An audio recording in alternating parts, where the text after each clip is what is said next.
Hello, hello, hello. Hopefully I'm streaming. I'm live.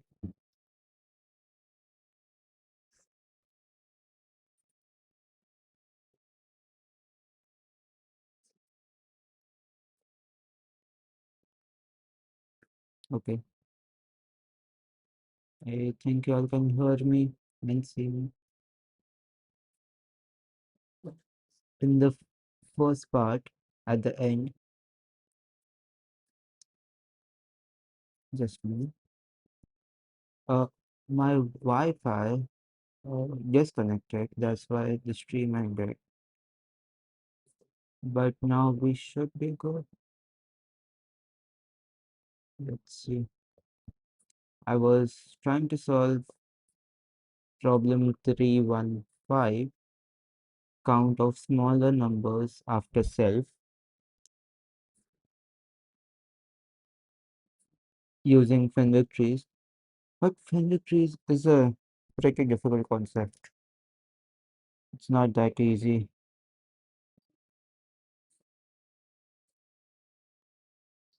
Mm, Okay, just a minute. Who's this?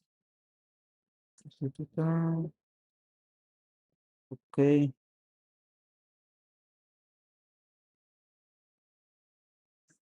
Hmm. So ChatGPT. Let's see. Yeah, this I also just asked ChatGPT to give me the code, but I don't think this is a good solution. I think it can be implemented in a much simpler manner. Just a minute. Let me find the YouTube video that I was about to watch. It should be in my history. Mm,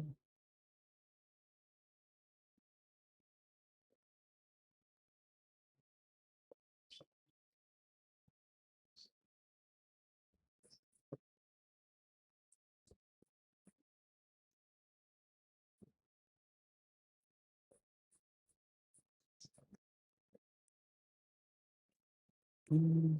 Okay, let's go. Of the value. So it's the reason I'll do a decreasing order sort. Now, simple. I got the mid. I can simply do a division now. Okay, I want to see the code for this of inventory. All the Let's elements see. for our Fenwick tree. Then it code. Now, as we saw that we will simply make a bit array for our Fenwick tree. Then we will simply push back elements and the indexes, and then we will sort it. Now I'll go on to every element in the increasing order. So I'll just simply iterate all the elements, and then firstly, as soon as I encounter element, please update value 1 at this index, because my bit is 1 based, so I'm updating 1 based in my bit. But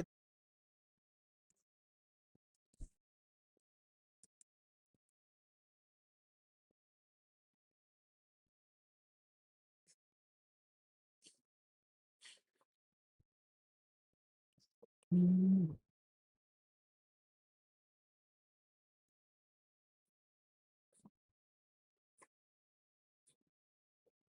this. Oh, I'm also right now querying, so I'll just say query of n minus query of this is not rated. This is also not rated. Never id mind. plus 1. That will give me okay, range sum from id plus 1 to the super n, which is end, and that's how ultimately I will populating my answer itself, and that's going to be your answer. Now this is O of n log n because of using of Fenwick tree, and you can find here that's a high. Now this is the easy approach, but it's highly interesting. You can find like that's a highly possible that your interviewer might not even know about a Fenwick tree. And usually in companies, people are very just might not. So elements and the indexes we will simply video, that's we will just use as a boiler code. Shows so short. This is the standard inventory. code or template, you can say. Again, the entire code I've explained in this video, that's we will just use as a boilerplate code. Now, as we saw that we will simply make a bit array for our Fenwick tree, then we will simply push back elements and indexes, and then we'll sort it. Now, I'll go on to every element in the push back element. As we saw that we will simply make a bit array for our Fenwick tree, then we will simply push back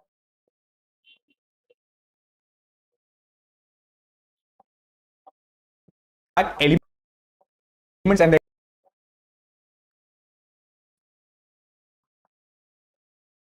indexes, and then we'll sort it. Now, I'll go on to every element in the increasing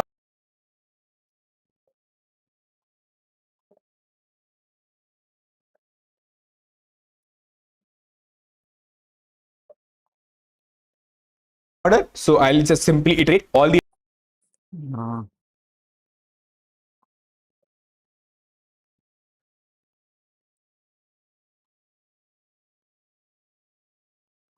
If you're still typing or coding, dreaming.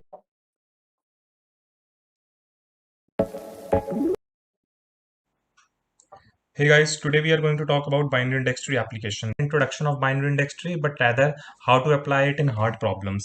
In case you are not familiar with binary index tree, I would recommend you to watch Tushar Roy's video on it. You can also consult other resources as there are a lot of number of elements smaller than num_si and present on the right hand side of num_si. And the input constraints are that the length of num_si is less than equal to 10 raised to power 5 mm, and num_si is greater than equal to minus 10,000 and less than equal to 10,000. Now let's look at the test cases. So test case 1 is that nums array is 5261 and counts array is 2110. So for 5, there are two elements on the right hand side I just want to see if all can hear this or not, because there's a lot of background noise. Because there's a lot of background. Now let's look at the test cases. So test case 1 is that nums array is 5 We all cannot hear it. Nice.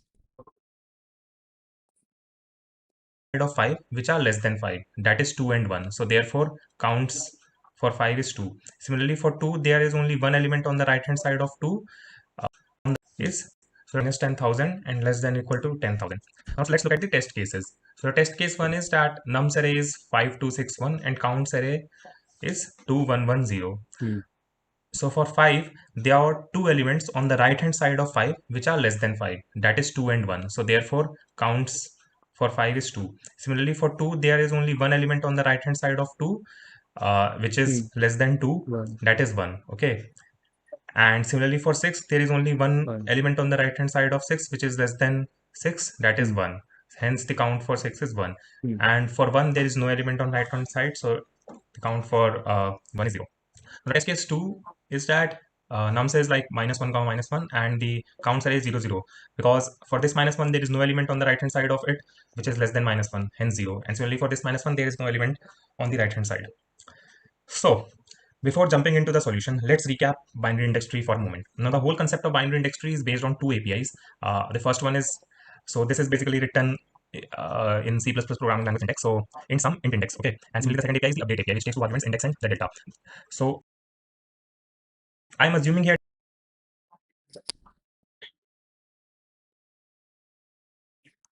Is this? Yeah, this is the. This will be index here,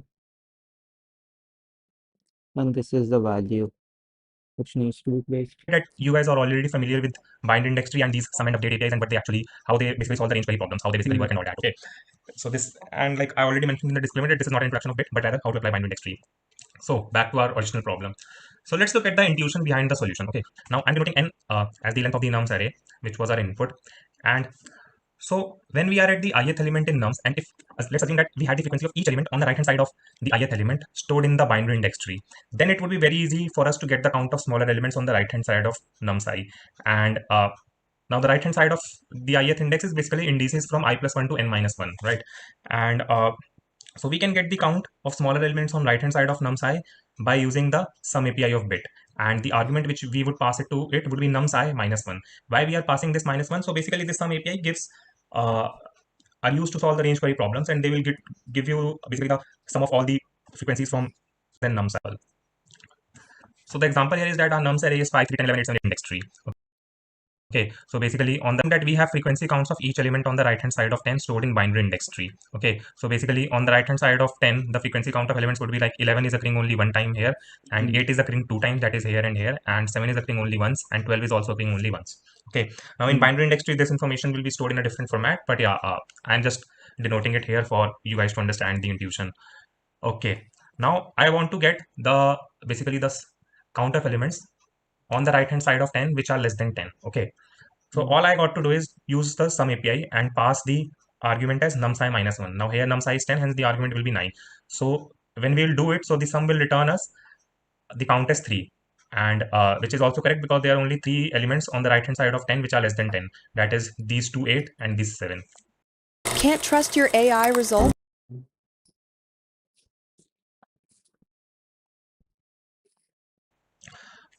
So I hope you understood it, this example. In case you didn't understand it, I would recommend you to watch this particular section again. Okay, now the question now is that how do we store this information in binary index tree? Basically, how do we store the frequency of elements on the right hand side of numsci in the binary index tree? Okay, so let's look at the algorithm and we will understand it via that. So the algorithm is simple. We start traversing array from right to left, that is from n minus 1 index to the 0th index, where and here n is basically the length of the nums array. Now why are we traversing from right to left? Because we are concerned about the elements present on the right hand side of the ith element. Okay, that was given in the question, so that's why we are traversing it from right to left to basically ease the construction of the solution. Now for each element num side, we get the count of smaller elements on the right hand side of it by using the sum API of bit binary index tree, and as I told you earlier that we will pass the argument as numsci minus 1. By numsci minus 1 because we are interested in the elements which are less than numsci. Now using this we'll get the basically the count of smaller elements. Okay, now before proceeding to the that is the I minus 1th element, I need to store the count of this ith element. Basically I need to update the frequency of this ith element, that is numsci, in my binary index tree. So we will use the update API for it, and the update API accepts two arguments, that is the index, and the index here will be numsci because we are updating the frequency of numsci in binary index. First we find all the numbers that are less and then we update in those indexes. Hmm.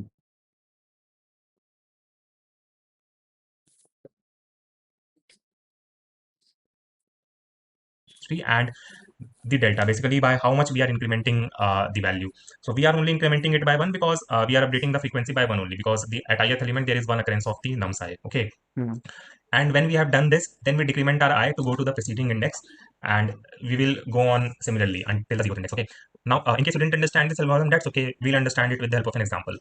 So the example here is that nums array is 10, 9, 9, 7. Okay, now the n is 4, that is the length of the array, and I is 3 because we are traversing from right to left, so we are at the last index right now, and the frequency I is 3, yeah. Okay. in the binary index tree is nothing right now because like on the right side of 7 there is nothing. So we'll get counts 3 by using the same API, and we'll pass it numsci minus 1, that is 7 minus 1 6, and we'll get 0 for this particular index, right? Now before going to 9, I need to update the frequency of 7 in my Counts of 3 equal to this sum. This is fine, but sum numsci minus 1. Why did you do numsci minus 1? binary index tree. So I do this bit update numsci comma 1. Okay, so I updated it, and now I decrement I. Now my I has become 3. So we are here now, our I has become 3. We are looking at this 9 which is highlighted. Now this 7 arrow 1 is basically denoting that in binary index tree we are storing that 7 has a frequency of 1. Again, this information would be stored in a different format in binary index tree, but for ease of explanation I am denoting it via this here. Now I here is 2. Now counts 2 would be bit sum, and the sum will basically accept the argument numsci minus 1, that is 9 minus 1 8, and we get the answer as 1 here because we'll sum all the elements from 0 to 8, and like all the elements are 0 in binary index tree except this 7 whose frequency was 1, hence we received 1 here.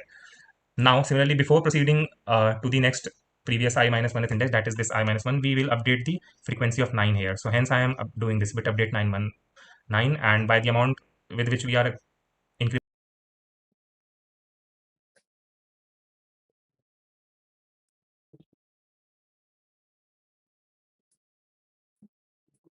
Okay, I guess this will return the numbers which are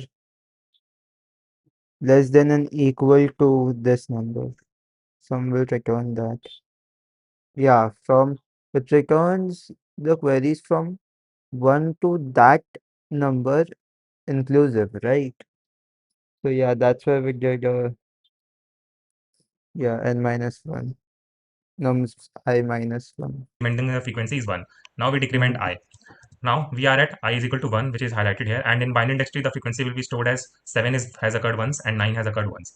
Now for getting counts 1, basically the element number of elements smaller than 9 and on the right hand side of 9, we will do bit sum, and the sum will accept argument as num psi minus 1, that is 9 minus 1, 8. And we'll get the answer as 1 here again, because there is only one element which is smaller than 9, and on the right hand side of it, and that is 1 here again, because there is only one element which is smaller than 9 and on the right hand side of it, and that is 7. Mm. Now we update the frequency of this 9 in our binary index tree.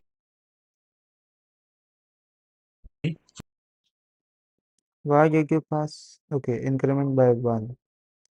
Yeah. So we do it via update API, bit update 9, comma 1. Okay. And we'll now decrement I. Now we are looking at I is equal to 0. That is this highlighted 10. In binary index tree, the frequency is stored as 7 has occurred once and 9 has occurred twice.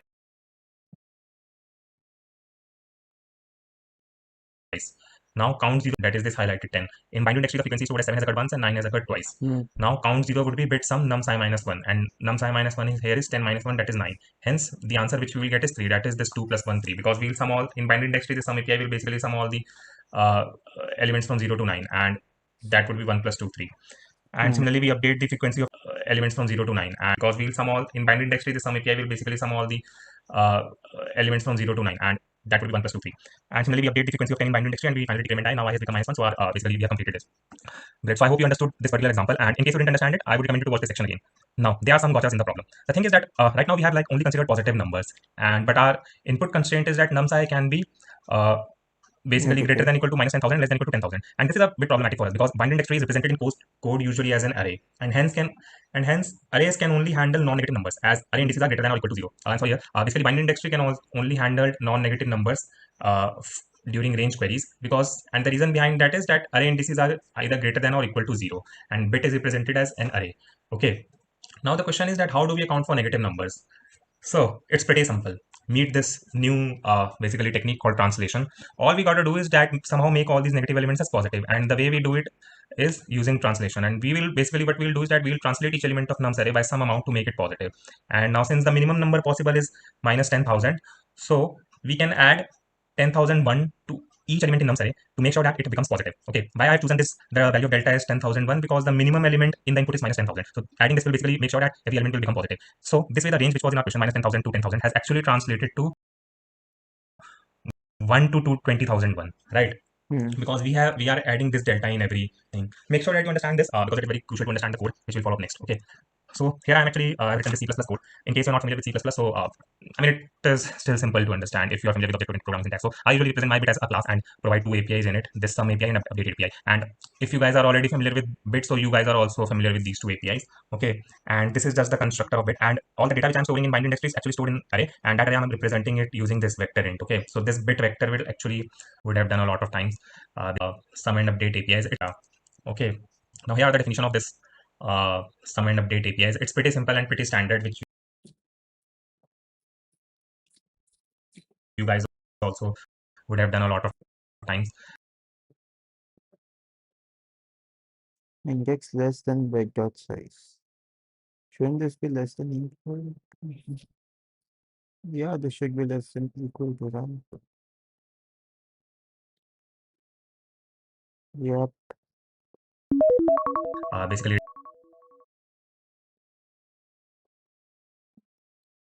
Okay. Give me a couple of minutes. I'll be back. So let's go. written this definition a lot of times, so I'm Um,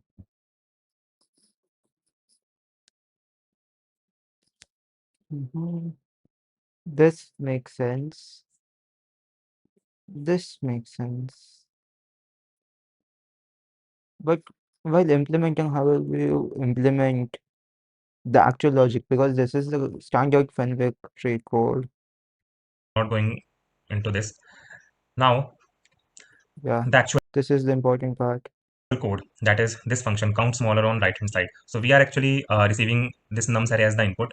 So we first check if the nums array is empty, then we can simply return the empty array as answer. Okay, now we have this delta, and the delta is same which we were using to translate so that every negative number becomes positive, and that was 10,001. Okay, this is Hmm. written in scientific notation. Now this answer array is representing the actual answer array, that is the counts array, which will contain the where answer array will actually contain the number of elements which are smaller than nums I, and on the right hand side of it.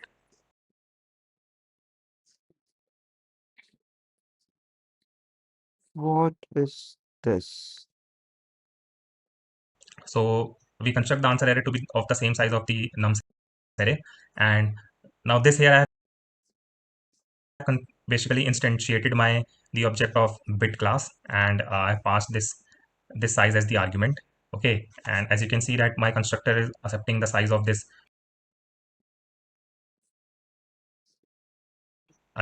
array bit, and it's just that. And why I'm using the value as 20,002, because we already saw that the maximum number, our range minus 10,000 to 10,000 was translated to 1 to 20,001. Okay, and I'm keeping this as 20,002 because basically this size can actually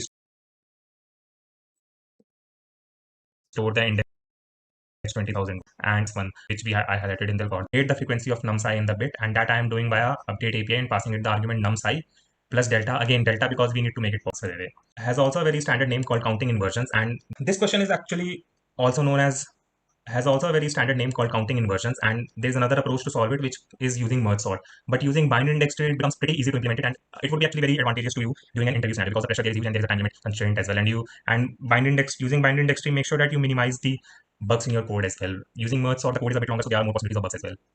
So again guys, I want to reiterate this, that this was a Google interview question and it's a hard problem, and I will provide you the problem statement link in the description section of this video. Okay, this was taken from LeetCode. So thank you guys for watching. Please that description.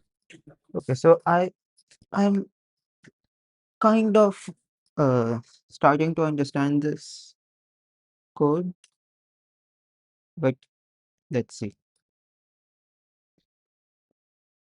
So, what is this? Okay. Okay. So you have a Fenwick tree, of course. What we do is iterate in the array from right to left. First, we count how many numbers are less than that current number. How do we do that? Go into the Fenwick tree.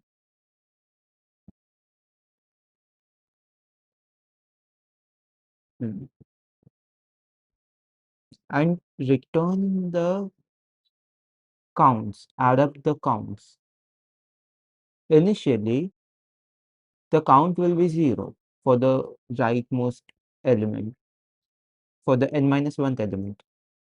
For the n minus 2 element, no. For n minus 1 element, we check if there are any number smaller than that. Obviously, there are no elements smaller than that. So what we do is we update that element in the Fenwick tree. We update that element in the Fenwick tree. In those places, uh, huh, mm,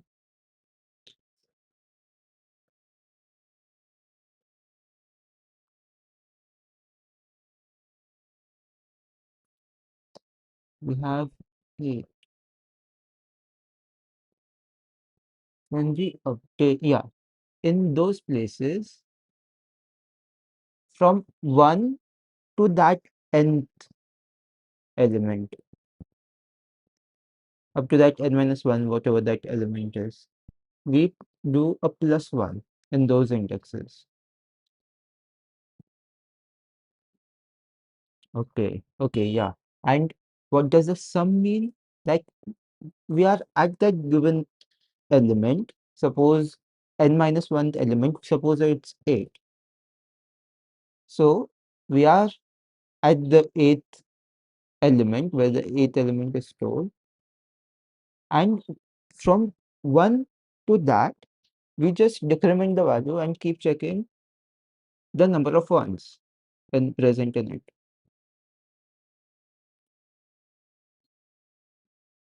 Yeah, this makes sense. Wow. You really have to visualize this to understand how it works. Okay.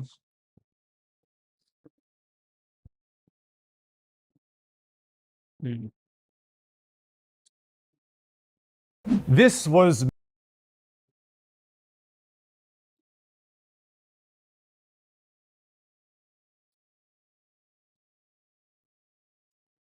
Hello and welcome back to the Cracking. This is yet again another Google. Leave a like and a comment. It lets me know that my suffering is not in vain. All right. Given an integer array nums, return an integer at array this counts. index because my bit is 1 base. This is the update.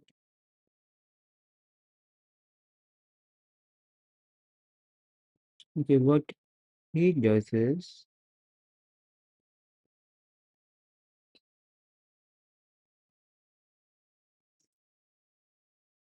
update this with this is the index. Answer of this will be query n minus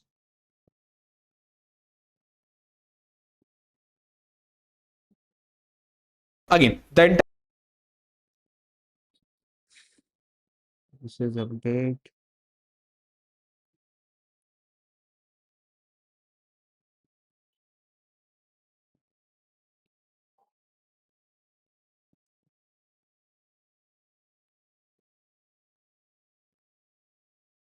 We should just create an array of size n plus 1. entire code I've explained in this video. Yeah, array of size n plus 1. This is constant. We have update and we have queries. Yeah. Why did he first update and then perform the query? That's Push this and this. What's the purpose of V? Why do we have V here? we will just Why do we need to sort this?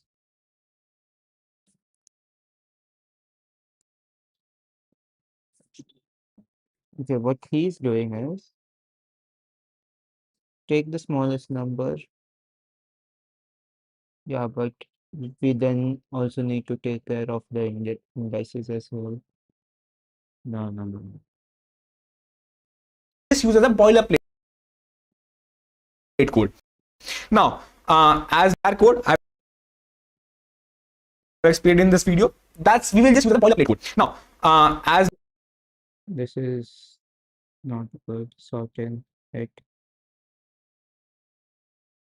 Answer of n comma 0 for this maybe plus 1. Update in those places. What's the use of element? Just to sort.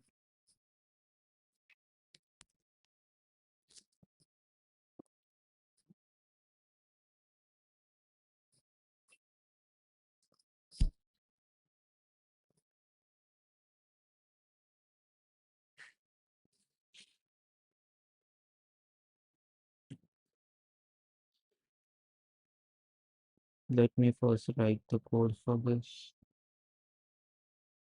Where counts of I array 5, 2, 6, 1. Let's think about what our answer might be. So there are 2, 6 pivot. Easy to approach this. just ஒரு 10 years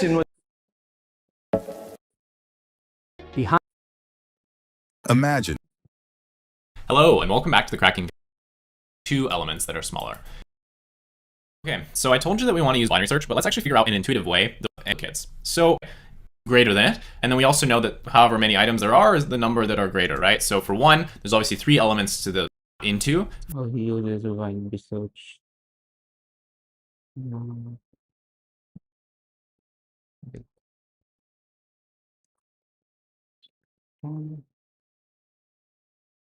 Let's just first create int bit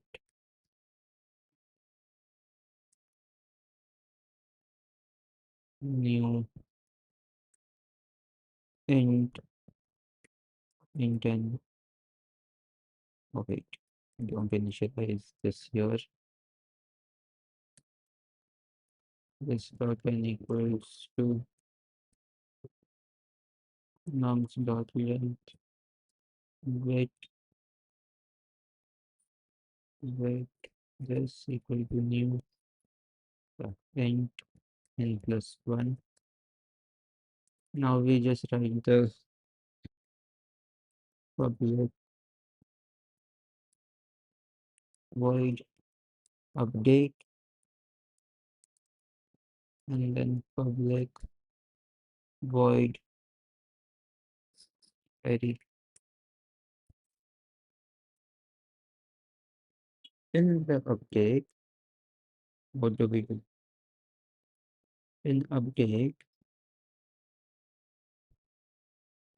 we need the value, but we also need the ID and the value. Let's see.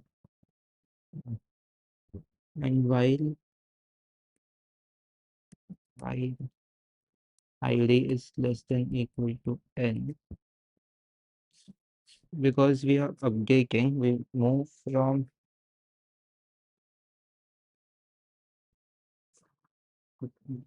because we are updating, move from ID till the end of the n.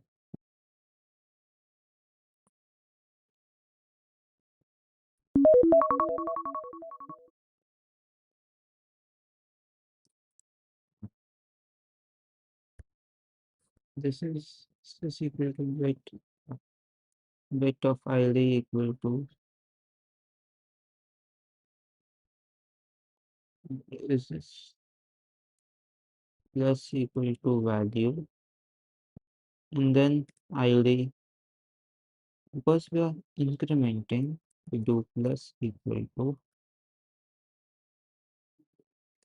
ID and this ID. That's how we update. While updating, while updating, how do we go from ID?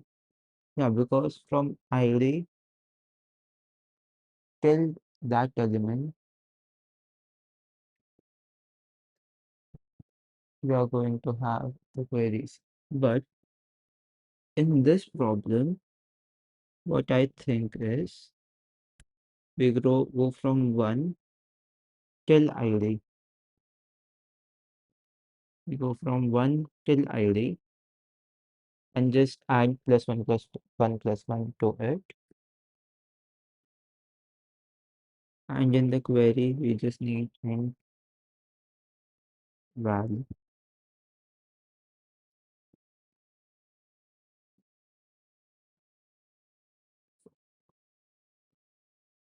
In query, we have int answer equal to 0. While we need ID, we need only ID, not the value. We need ID while ID is greater than 0, not equal to here, yeah, greater than 0. Add in answer what bit of ID, and then ID minus equal to ID and return answer. That's it. We have created this. Hello hello ये तो मैं एक minute था।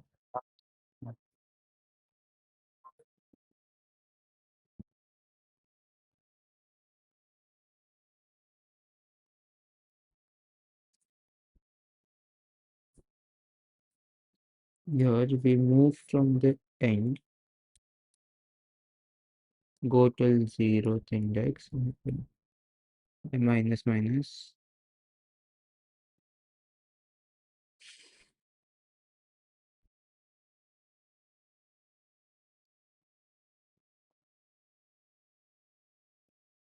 Mm, Now in this index,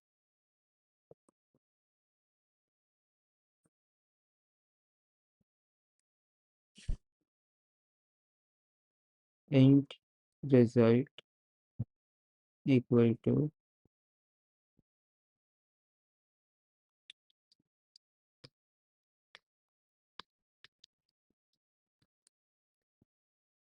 n, obviously.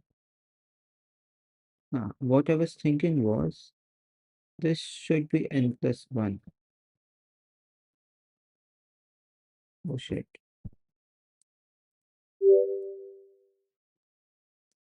Mm,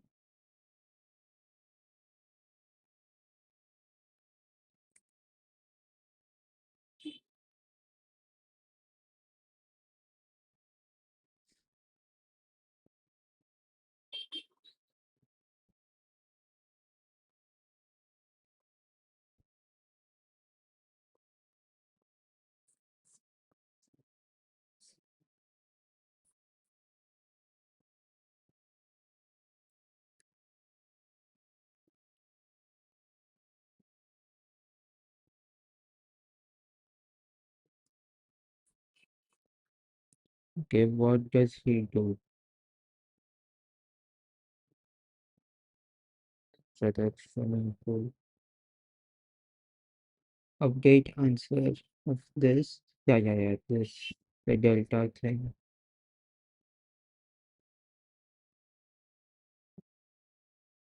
This width size. Okay, just initialize it with the max value. There.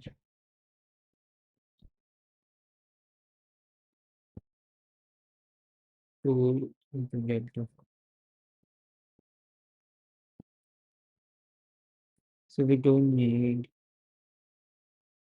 n uh, int delta equal to 1, 2, 3, 4, 5. This was 5. Okay. This one. Now this will be 2 into delta. This is this answer or result. Let's name it answer. I equal to query query. We send the value. What is the value? I nums of I plus delta minus 1, and then with with I plus 1 update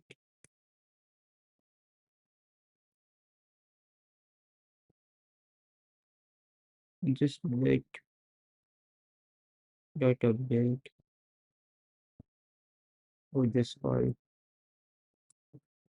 update was the ID, which is I plus 1, and the value nums I plus delta.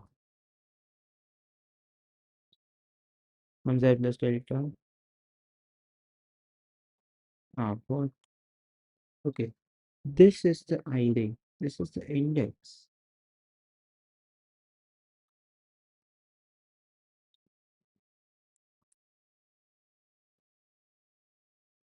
This is the well, plus delta num plus delta, and at that ID, up to that ID increment 1.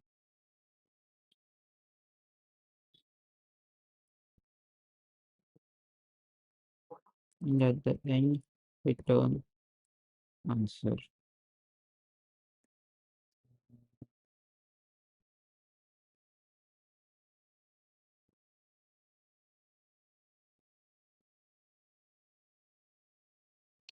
Why is this wrong? Display mode. What if I do this? Oh wait, it's because of this. Oof. Int cannot be converted into. Oh wait, they need list. Return new array list dot something. Or should I just should I just can I do this? Can I do this? Let's check.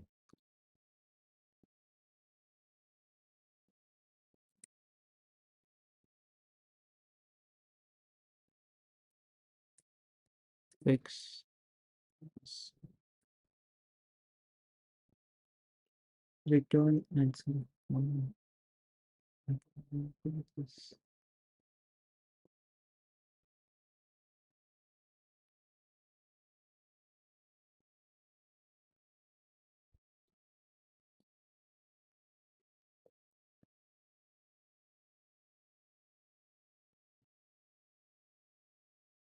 It is one index. We go upwards. Okay, so we go from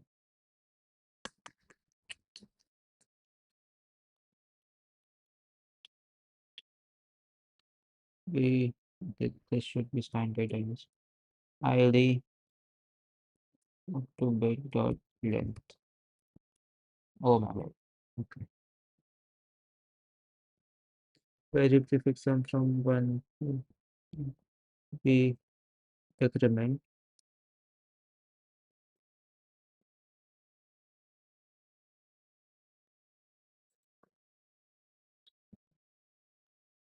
This will add it to as well. Need to input the time. Wait a minute. I will be back. Get down.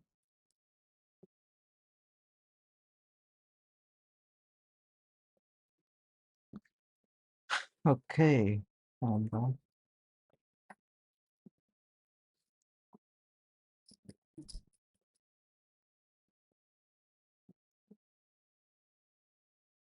Mhm. Okay, let's see why this is giving wrong answer or errors, compile errors. Unexpected return value. Oh, this should be int. Incompatible types and cannot be converted to. Oh, my bad. Yeah, this is just okay.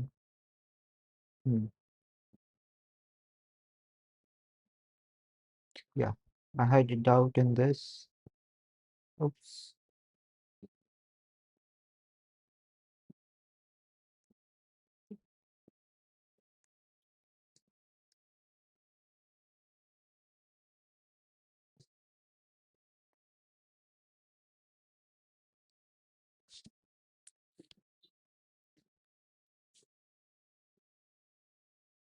Why do we need Mapping. Mapped index. This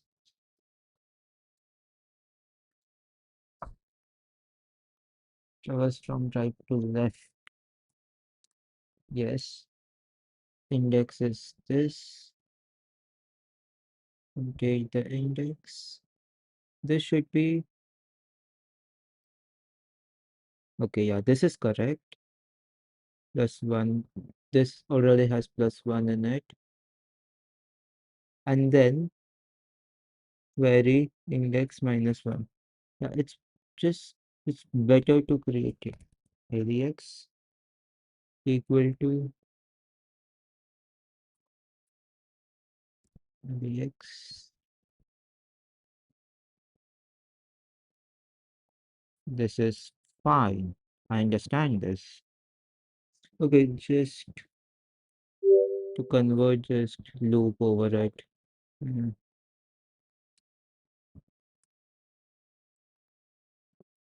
so that's-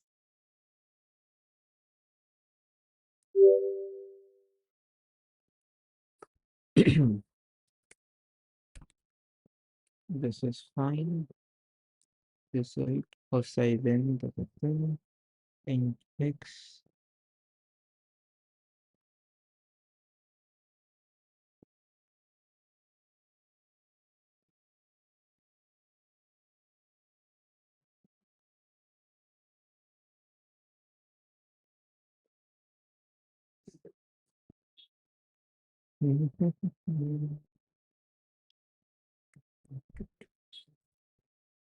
Not be need why we do +2 here. This will give us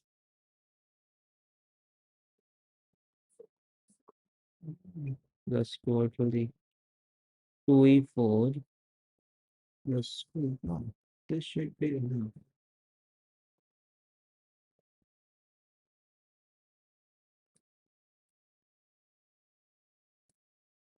Equals to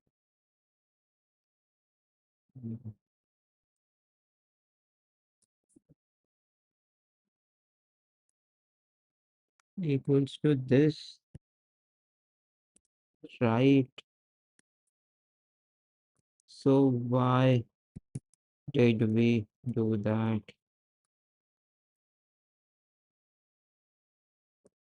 Only this should be good enough. No, but no. Delta is, yeah, the size should be +2. Yeah. Hmm.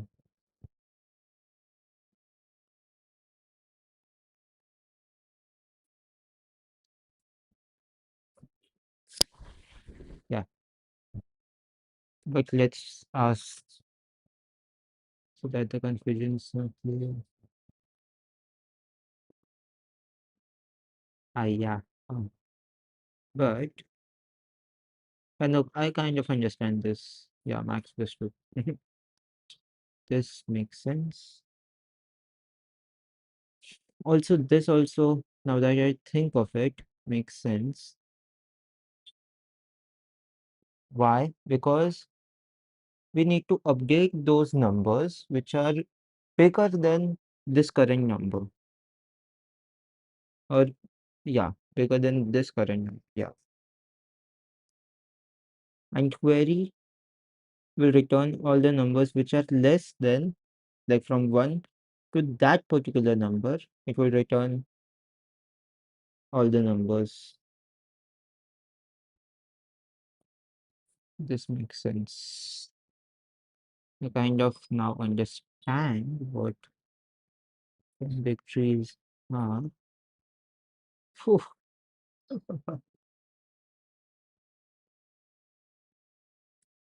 Let's see. This passes, right? Yeah, and it's pretty efficient as well. Nice. Let's see the space complexity.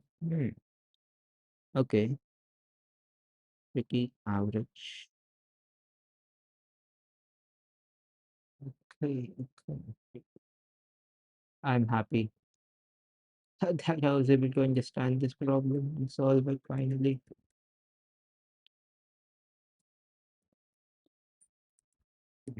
I need to check. I am sharing my screen, right? Hopefully I am. Pradesh. Yes. Yeah.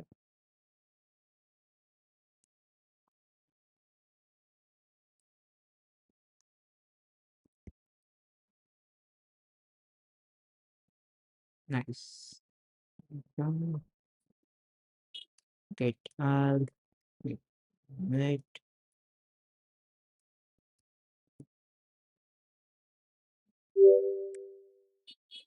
This is this.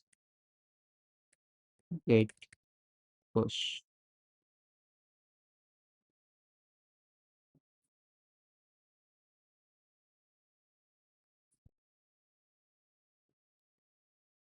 Okay, nice.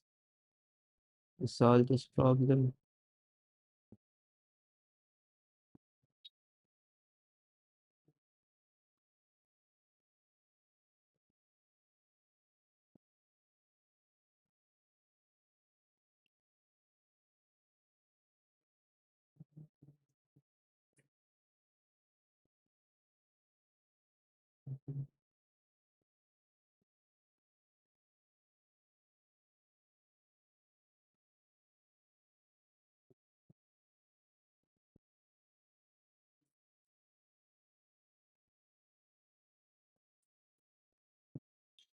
how many numbers are smaller than the current number?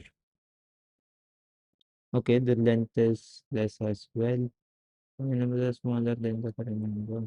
Okay, given the array of nums is for each nums I find out. Okay, wait. How many number? Okay. Problem 1365. How many numbers are smaller than the current number?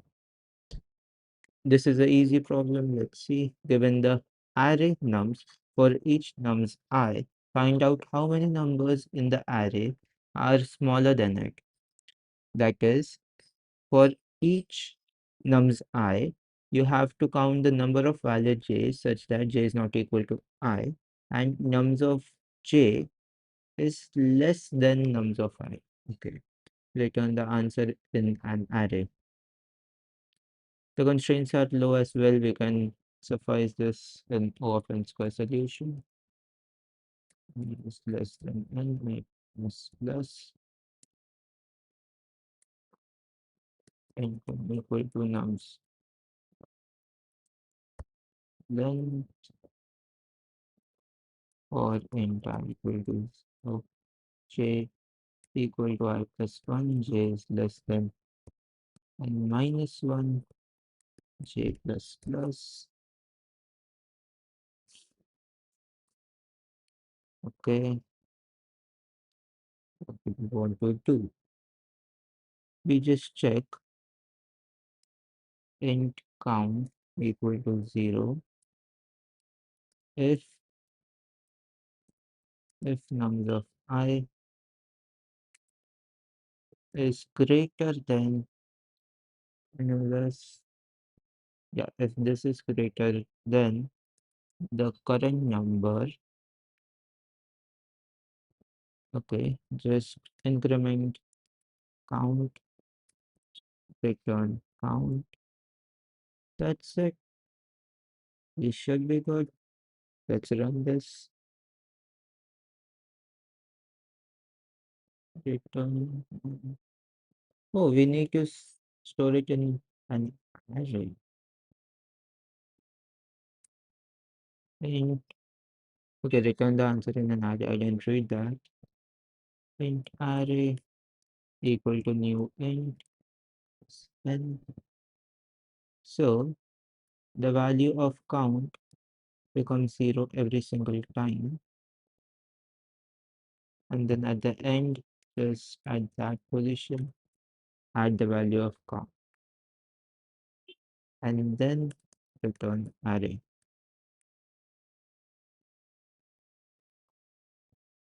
Yeah, speed run through that. So I expected this, but let's see. 8. This is small. 1, 2, 3, 4. Yeah. Oh, this should be.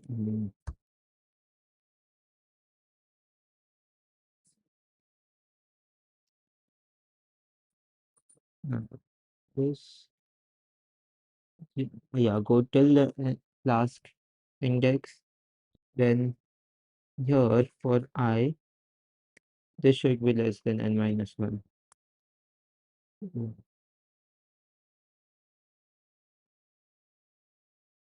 But for 2,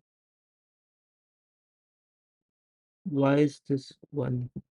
Nums of nums of j should be strictly less than nums of I.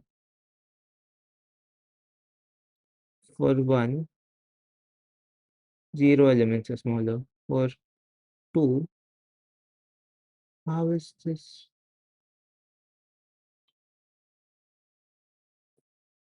How many numbers are smaller than the current number? Oh, it's just j not equal to I. Okay, then just go for this. If I is not equal to j and this,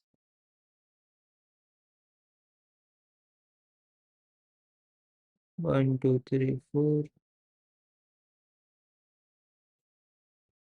For this, only one number is small. For this, only one number is small.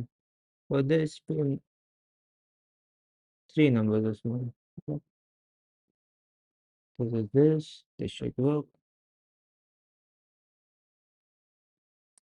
And make this up.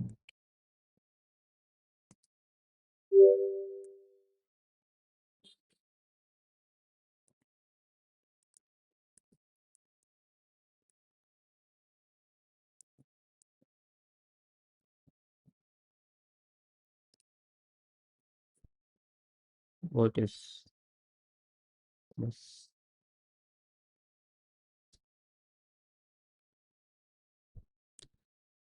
This is this. Yeah, small I. This. Yeah, we don't even need to check if I is not equal to j or not. Because at the same index, the value will be greater, but doesn't really matter. It's just an extra conditional. Oh, he stored it in a frequency and not needed really, but what did he do? Let's check that out. Was it pretty interesting? This is 500. Yeah, but yeah, he's storing the nums, the 101 nums. Just increment the frequency of this. I equal to 1 less than this. Frequency of I less equal to frequency of I minus 1. Okay, so there are these many smaller elements, these many smaller elements, these many smaller elements. This makes sense. Result, this is this. Result I, if num equal to 0. This is an edge case, right? Otherwise, frequency of num minus 1. Why did we do minus 1 there? Because we want less than that number. Yeah, if num's value is equal to 0, just return 0. because no number that is like less than that, because we don't have any negative numbers in that. Yep, this is a nice technique, like storing, making a frequency array. Also, if we create a frequency array, it's better and faster compared to just O of n squared. This is obviously of n squared, this solution. But yeah, this is a nice solution, pretty efficient of a solution. Nice. Git add, git commit,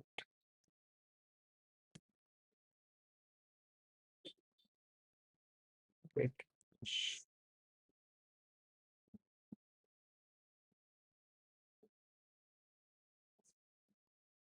Count of range sum.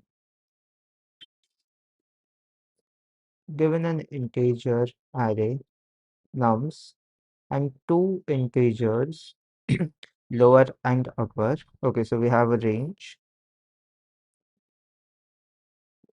Return the number of range sums that lie in lower comma upper inclusive. This is a straightforward Fenwick trees problem. Range sum S is defined as the sum of the elements in nums between index I to and j inclusive, where I can be less than equal to j. Okay. We have lower and upper. This can be negative. So we apply a delta.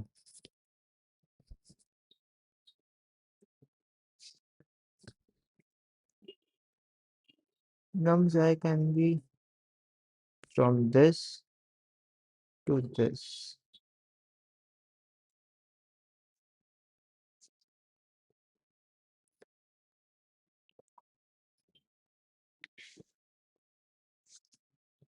This is really interesting because they said that the answer is guaranteed to fit in 32-bit integer, but if we use a Fenwick tree, we need to add a delta in it because we have negative numbers. But if we add the delta, these positive numbers will be shifted this many amount of times, which can be a problem. Let's see, 2 power 31, 2 power 31. Oh, it's a pretty humongous number.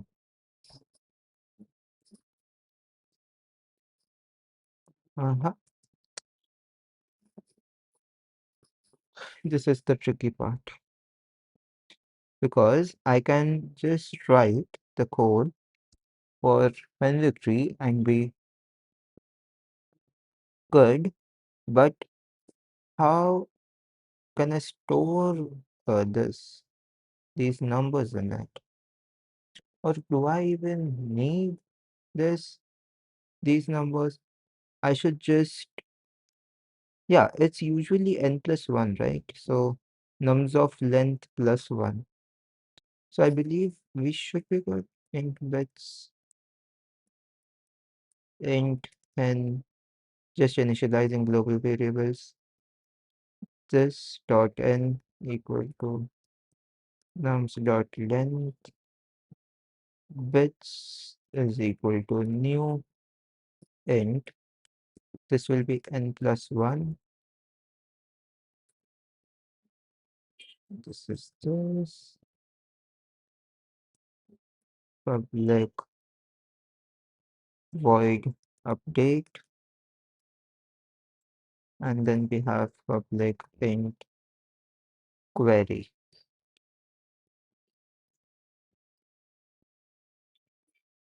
In the query section, we have id, we have value. In update, we only take, oh no. In update, we need ID and value. Here, we only need value. To update, we run a while loop from ID till it's less than bits dot length,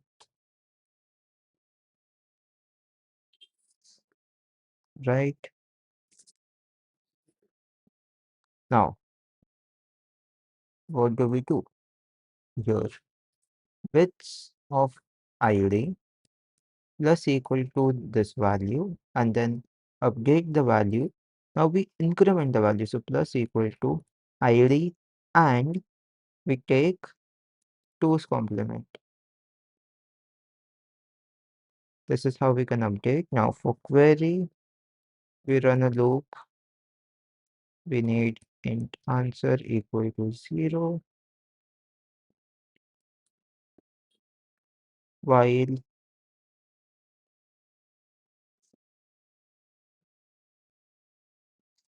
this is not value, this is ID.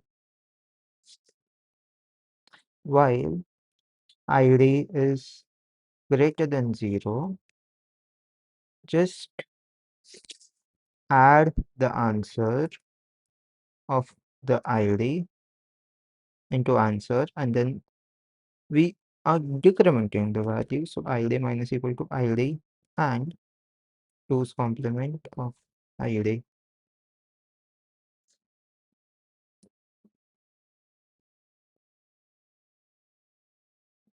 Okay. And return answer, of course. Now,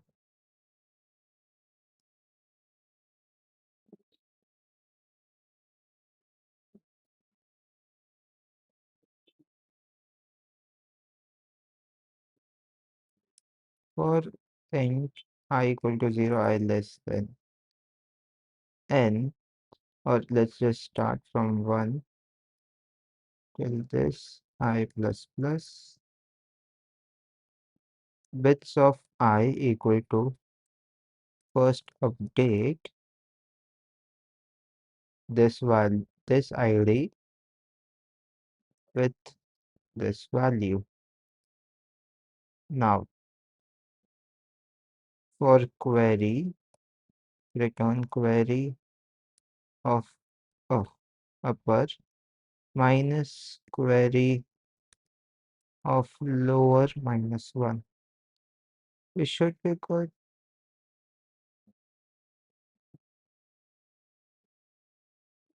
Did I declare it as bits? Yeah.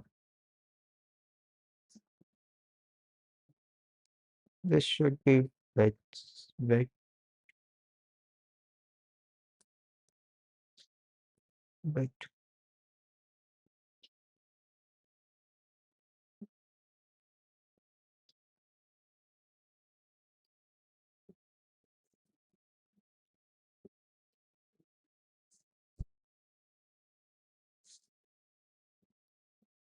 This is the current ID, right? Then at that ID, we add this value.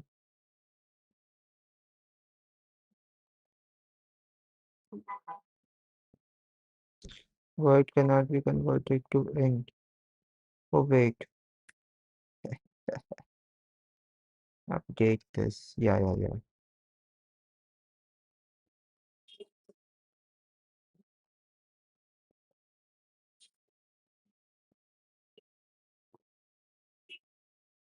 This is correct.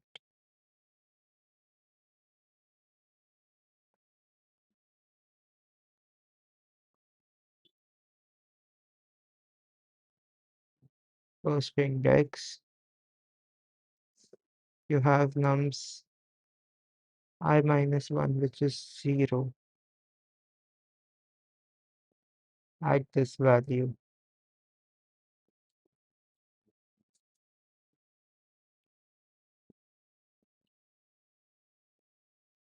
This is minus 1. becomes -1. Here we need to add a conditional statement.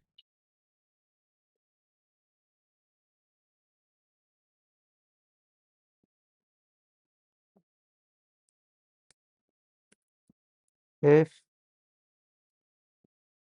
lower equal to 0 is not equal to 0, then decrement it by 1. And here, then we don't need this. Let's see. This is a good edge case. What this returns.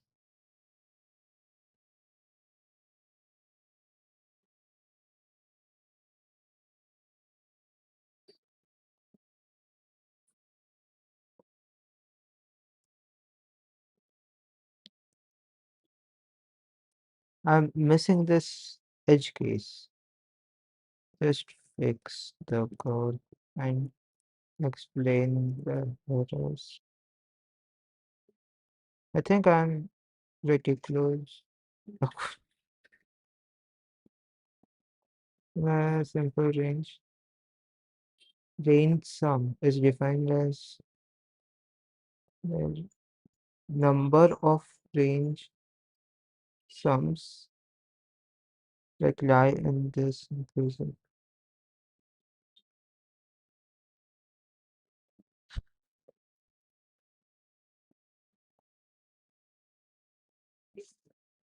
This is just a Fenwick tree.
Count of range sum.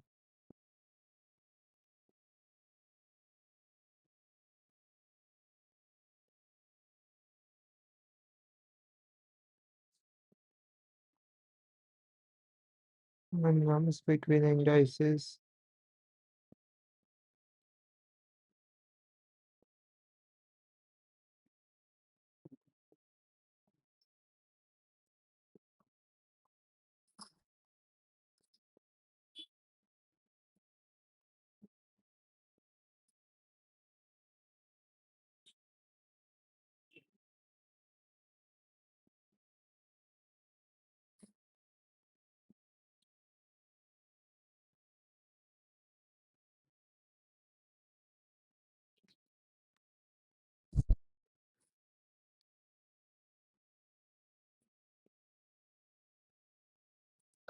Oh,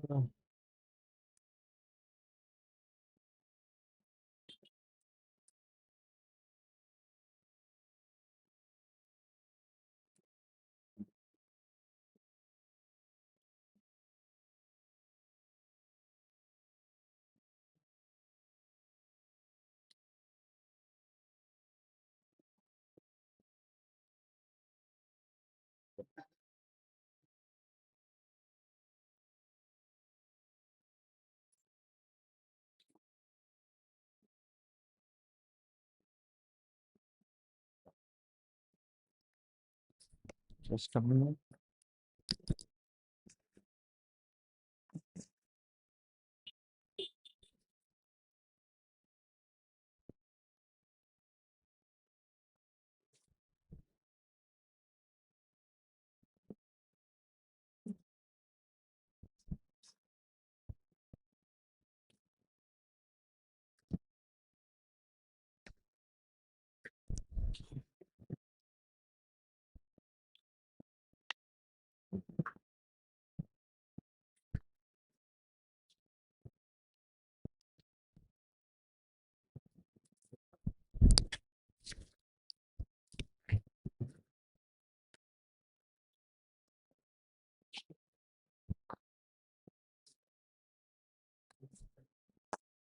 Hey Siri,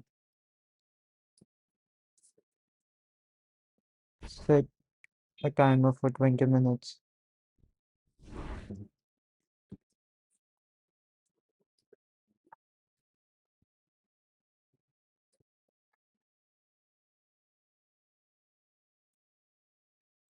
Okay.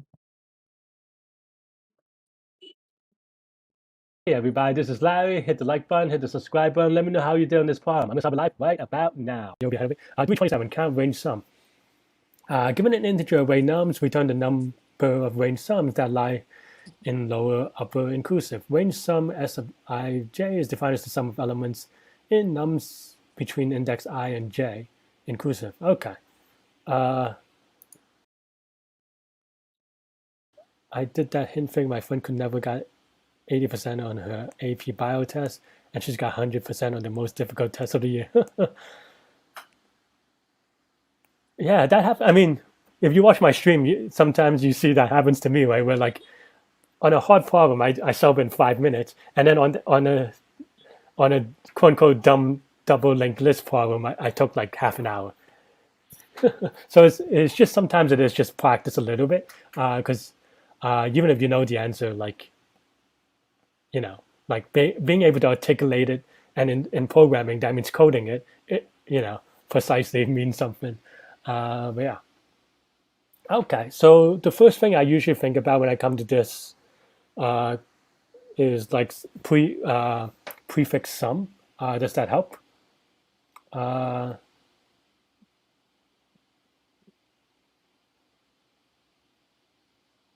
Let's see. Like the binary index tree, which we talked.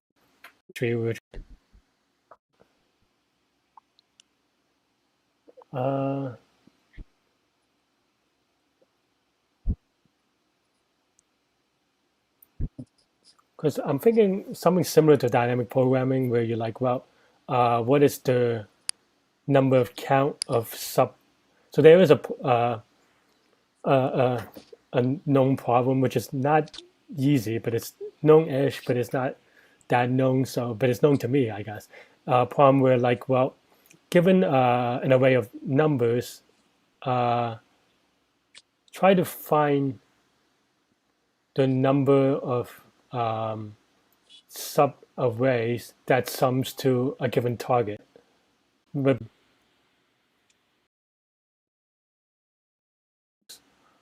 I don't.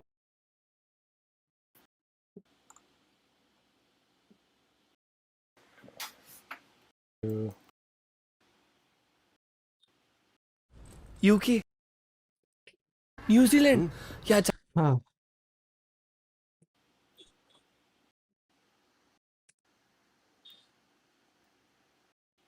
Beginning, which was just how many tips I have, to be honest, because you because if you watch this, then you gonna you see me struggling. I actually got this. I want to say that I did get this like relatively quickly in algorithms, but not the coding. I think one thing kind of like to for me to add to my to-do list is to just like really study segment tree. If I had segment tree, like I know how to kind of do it, but I haven't implemented in years, and it's not a trivial thing to implement from memory, and it's not from memory when you don't have it in memory. But so I think if I had that, then this is like you essentially there's like you use a segment tree, then you like do an increment on the sum, and then there's like a get something, and then that would give. And it's not going to go to way similar, except for it's backed by a segment tree that if you use it as a abstract data type, that's how you would work.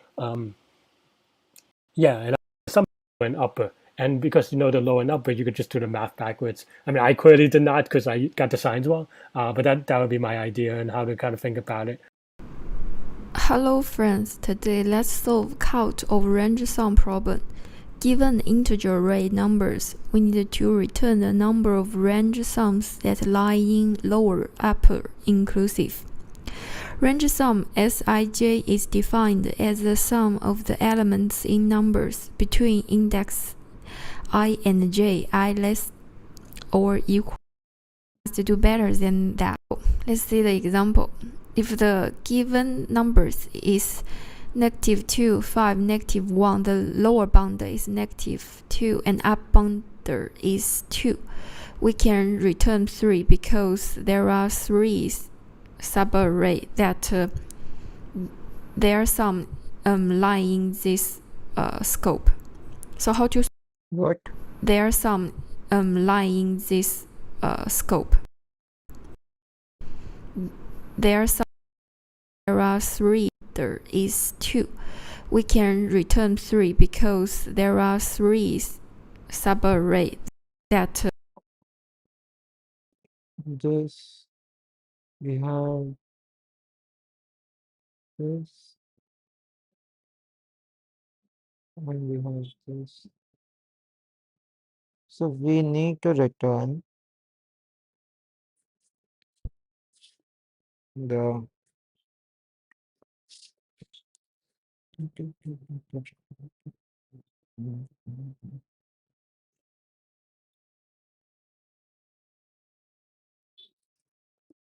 should we return the count plus plus and then the count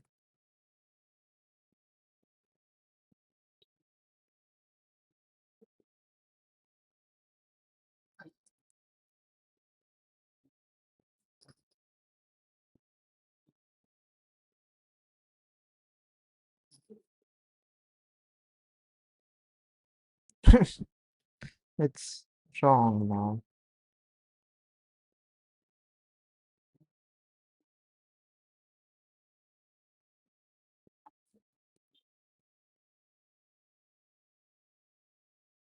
The sum from this to this.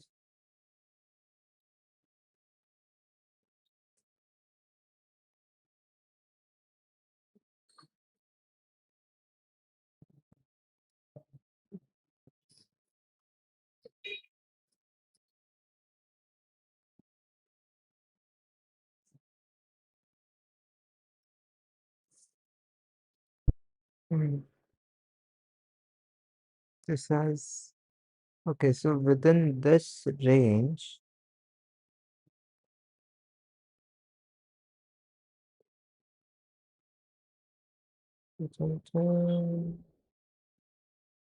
within this range,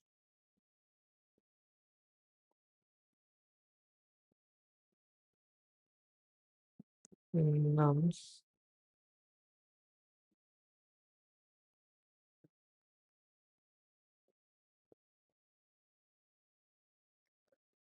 five minus three is two. Okay, so query should return the number of subarrays that has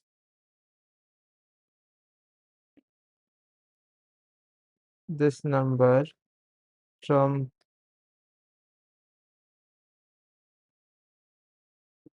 first index to this array's index. Yeah, this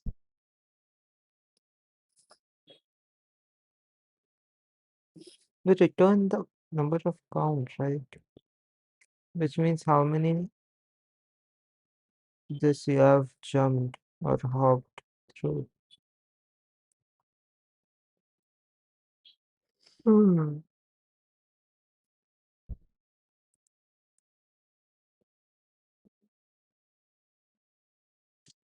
The solution should be much easier there are some than what I'm doing right now. lie in this scope. So lie in this scope, we can intuitive solutions to sort all the range sum. So in order to sort all the range sums, Okay, what? So we just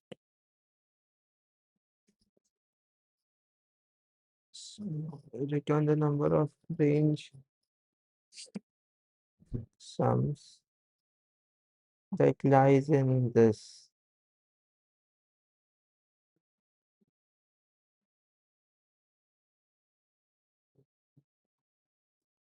Okay. So we sort the nums and now it should work. I guess. Okay.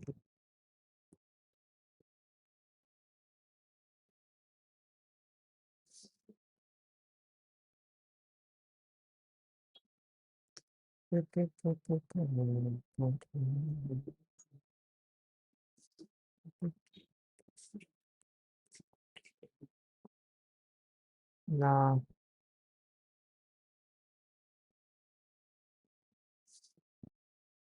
we should not have sorted this.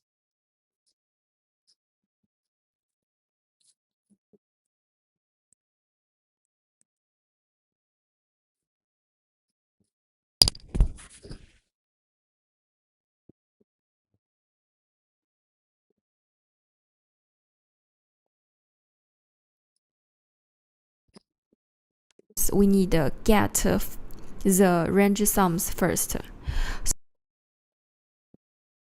So how to get all the range sums? The naive solution is we just run 2 for loop to get all the subarray sum, because we can use this method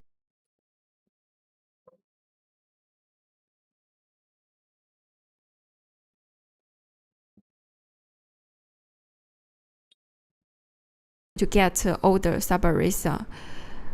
Actually, we call it a prefix sum. The sum is prefix sum. It's the sum from index 0 to index I minus the sum from index 0 to I.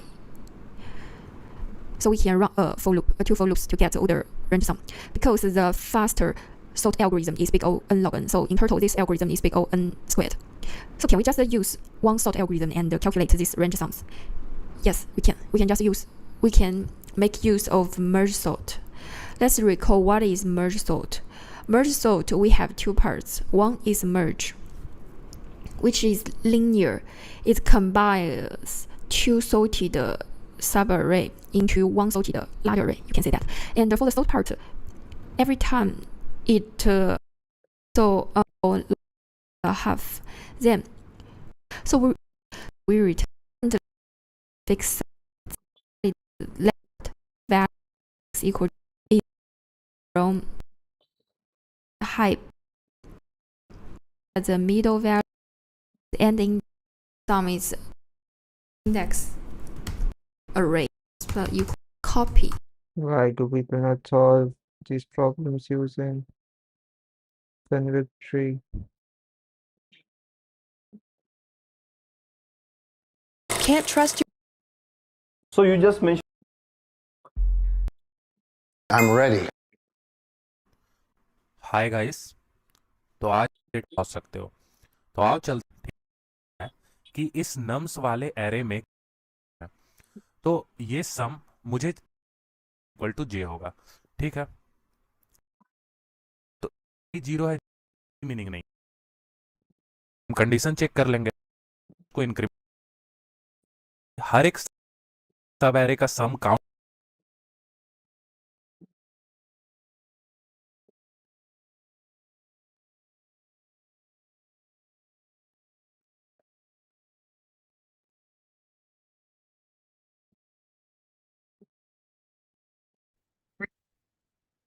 Let's go solely code 327.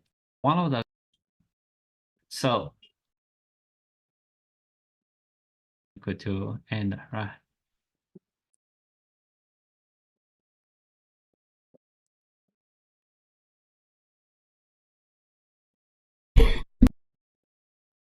Stuff. So I don't expect a lot of audience, but I'm expecting very less audience as a because we are teaching some tough stuff. So I don't expect a lot of audience, but ठीक है, जितने भी आएंगे I'll be happy.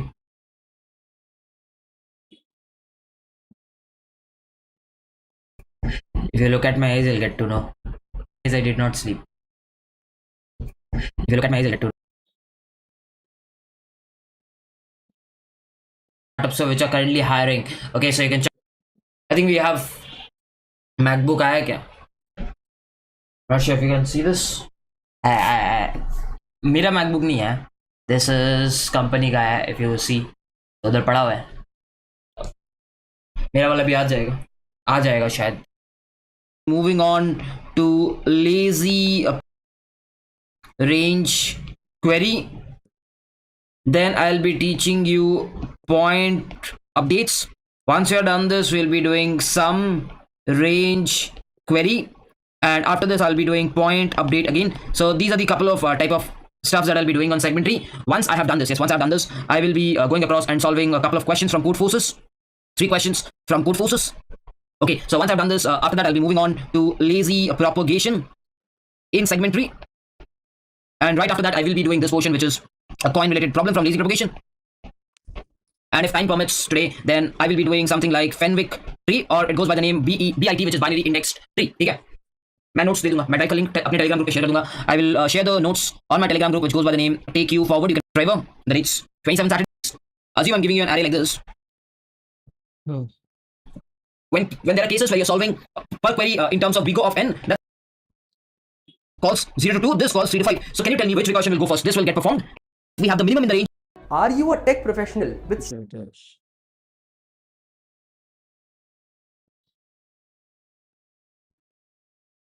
Now can I say 1 is to 1 minimum will be 1? Yes, so I'll just write 1. 2 into 5 plus 2. Generically, the size that you saw was around, for this was 13. और क्या value होगा जो update होगा? So, well, is what I'll update, I'll return. Okay, so over here it will be like int equal to loop plus.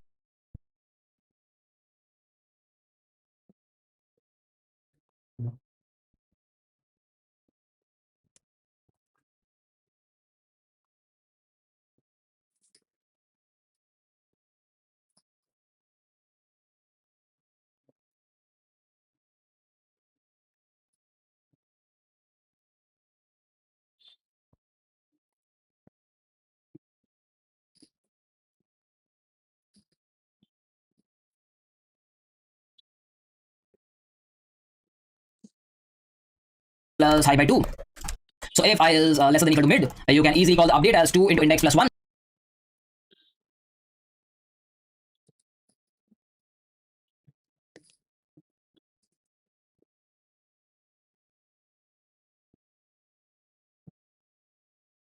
five days? If you want, Most people believe in a subarray is not that easy, right? In a subarray, finding number of distinct elements. If you can find number of distinct elements, you can binary search on K, where K exists, right? Where K plus 1 exists. Hi all. We have 3 views and 3 likes.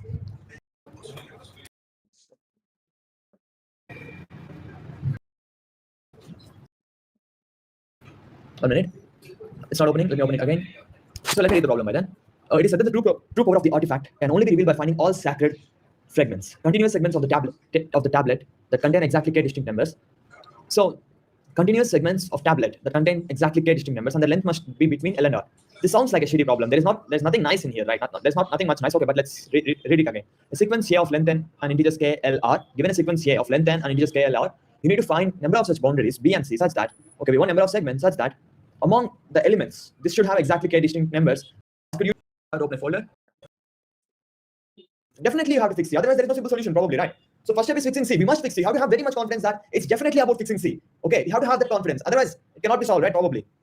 So where are we again?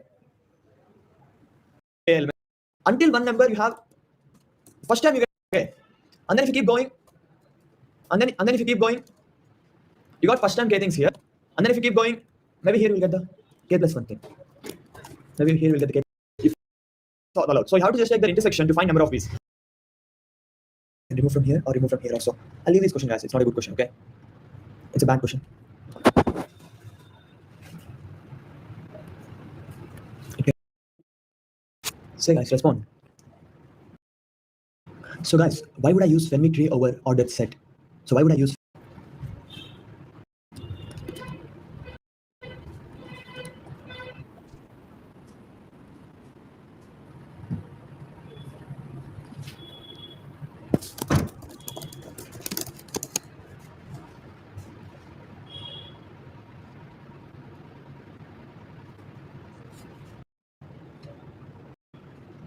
Hey, Yash Mahota, are you here?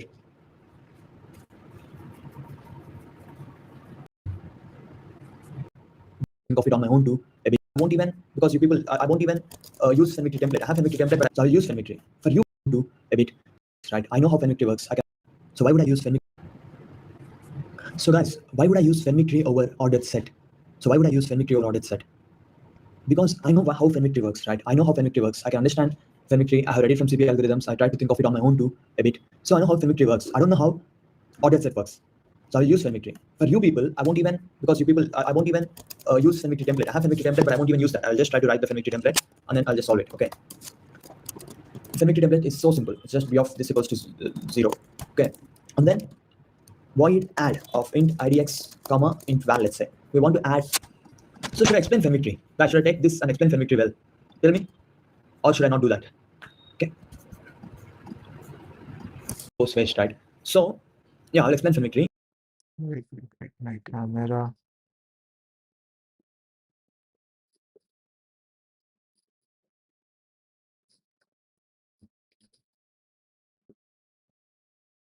In most simplest terms possible. Okay, try to think of it. Try to think. We'll do it quick, but try to think. So think of an array. So guys, how can you store an array? How can you store an array is the first question, right? Let's say you want to store an array. How can you store? What's the simplest way to store an array? If you store for each index its value, an array is stored, right? How was that? Is that understandable so far? For each index I, if you store a of I, then the array is stored, right? Right. Or for each index its value, an array is stored, right? If you store for each index its value, an array is stored, right? How was that? Is that understandable so far? For each index I, if you store a of I, then the array is stored, right? Hello. Store a of I, then the array is stored, right? Hello. How to store an array? Yeah, you can store an array in that way. But is this the only way to store an array? What about this? What about this? Okay, if you store an array like that, if you store an array, I'll write it here. Fenwick tree explain. So now, yeah.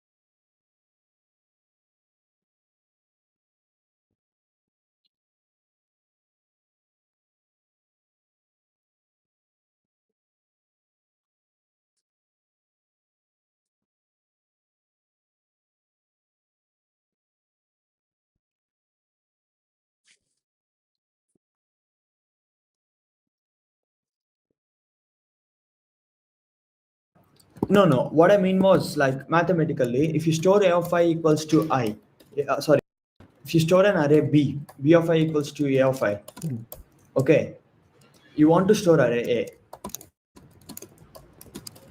Store array a. Let's say this is just a number of elements. If you just store this one, you have the array. Now, if you want to, if you are storing the array in this way, if you want to update an element, update an index I, how long will you take? This is first question. Okay. Second question. So store means you're not storing anything else. You're only storing these things. If you have to get sum of a range L to R, how long will you take? Because you're not storing anything else. You are just storing these things, and now you are asking L of R range. What is the sum of this range?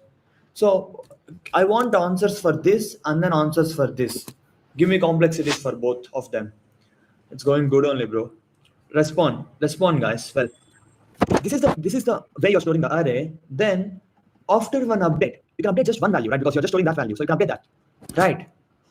So what is this one? Is this O of 1? Guys, answer please.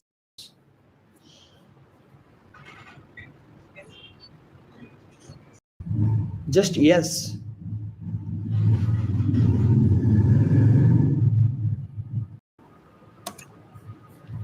Okay, you guys can't chat while saying. Is it difficult to chat while saying? Aryan, what I mean by B is I'm just storing A of I value. B is the bit. In the array. I'm just storing A of I. That's it. Nothing else. For array A, I'm just storing A of I. Nothing else. I'm just storing A of I for array A. Nothing else I'm storing. For each index, we know A of I. Then this is often, right? Updating that. I'm explaining Fenwick tree, bro. Just respond properly. I'm trying to explain it in my way, okay? So if you are maintaining this thing, if what you're maintaining is this, okay, then you can update one element in O of 1, and you again have what you are maintaining for the new array, right? You can update one element in O of 1, and then again you have again you have what you are maintaining. What you are maintaining is just the array you are maintaining. You have this for new array. So let's say instead of maintaining an array ai, if I maintain b of I equals to sum of 0 to I, if I maintain this thing, okay, if this is what I'm maintaining, can we get the array back? Yeah, we can get the array back, right? If you subtract a of this minus a of b of this minus b of this, you have your a of I. So if you're maintaining this thing, now the same questions. How long will it take to get a sum? Answer this one. It's O of b of r minus b of l minus to c, because this is 0 to. So explanation for Fenwick tree, when you're getting some content, when you're getting explanation for Fenwick tree, take it and try to focus. Okay. The fuck, viewers are dropping. I am getting very irritated these days. I should not be like that. I know girls have those mood swings and all. I should not be like that. I know, but my jaw is paining. I got some jaw pain. And I got it while doing stream. It became more actually one time. So here, how long will it take to update? So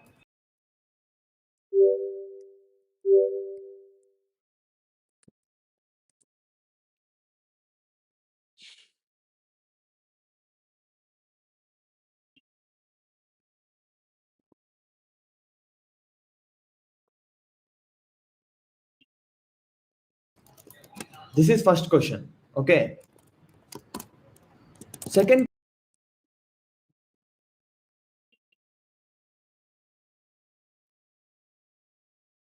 how many elements are changing in B, right? That's what we want. When you update A of I, if you update A of I, all j greater than I will change, right? This is O of n. Do you guys see that? Do you guys see the difference between this and this?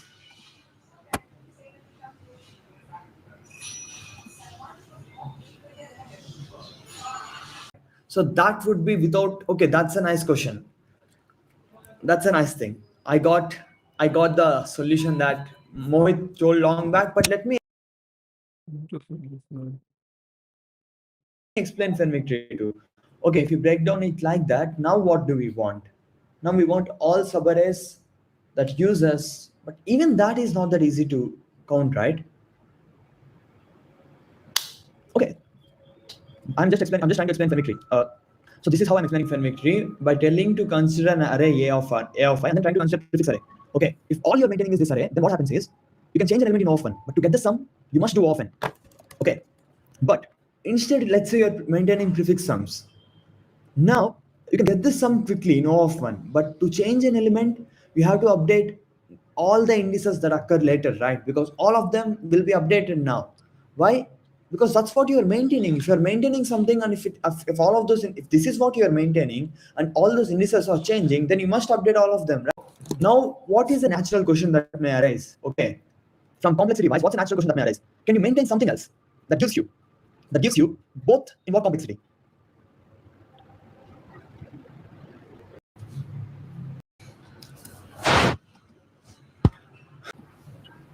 Do you guys see between prefix sum and normal array? Let's say prefix array and normal array. If you're maintaining this, then sum will take often, but update will take often. If you're maintaining this, sum will take often, but update will take often. Okay. Notice this is also sum of also a of I to I. If you g of, let's say g of I, comma I. Let's say you're using this function g of I. Instead of using 0, let's say you're using something else. Because if you're using 0, then it is prefix array. If you're using I, same value, then it is this. Maybe if you use something, so what does this mean? Range is I comma I is normal array. Range 0 comma I is prefix array. B of I equals to sum of. B of I equals to sum of. Maybe there is something. If you generalize this a bit, what you get? B of I equals to sum of some g of I, let's say. We don't know what is this function g. Let's say this one. Let's say this is what we are maintaining. Can there be complexity of O of log n comma O of log n for both operations?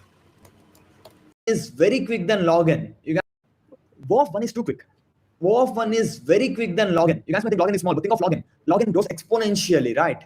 Not exponentially. Log n grows much bigger, right? Log of 1 crore is 1 crore. I mean, very big. But log of 10 power 1 crore is 1 crore. But then O of 1 is just O of 1. So with respect to O of 1, log n is very big. O of n is even bigger. So log n is something in between. Can we do something so that both of them can be O of log n and O of log n is a question? Okay. Okay, this bro, it is prefix array. Okay, this is prefix array. See, this is prefix array. 0 to I. And okay, try to focus here a bit. Okay, I know you came late, but this is prefix array. Is that clear? Very clear.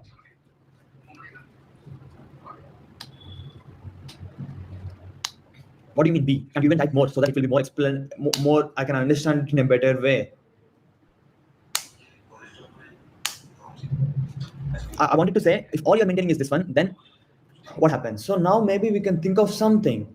Okay, something. So it is about what you're storing. If you're storing these summations, you're getting that. If you're storing these ones, you're getting that. But there is something. If you store some other ranges for each I, maybe then you can do both of them in O of n. Okay, maybe then you can do both of them in O of n, O of log n. So this seems a question, right? Because one is. Do you guys get my generalization a bit? Guys, I'll end the stream if you guys don't respond. Bro, I'm explaining you theory. Okay, if you came in between, try to watch the video before. What I'm explaining you theory is, let's say all you're maintaining is this. All you're maintaining is A of i's value for all I. Then to update one index and get again what you're maintaining. See, I'm trying to explain you people good logic to think of what you're maintaining and then how to get it back. But then you guys will say random things like for range you can use secondary. The problem is as simple. The problem can be explained to a sixth grader. Okay, no knowledge is needed. What am I telling? If all you're maintaining is array values, then to get the array values again, if you have A of I, only that is getting updated. So update is often. But if you have to get some, there is no other way because all you're maintaining is array indices. You have to go and then you have to add them up and then you have to get them right. And for each is just arrays, then you can update them. You have to touch all of them. Okay. So this is often. Do you guys get now?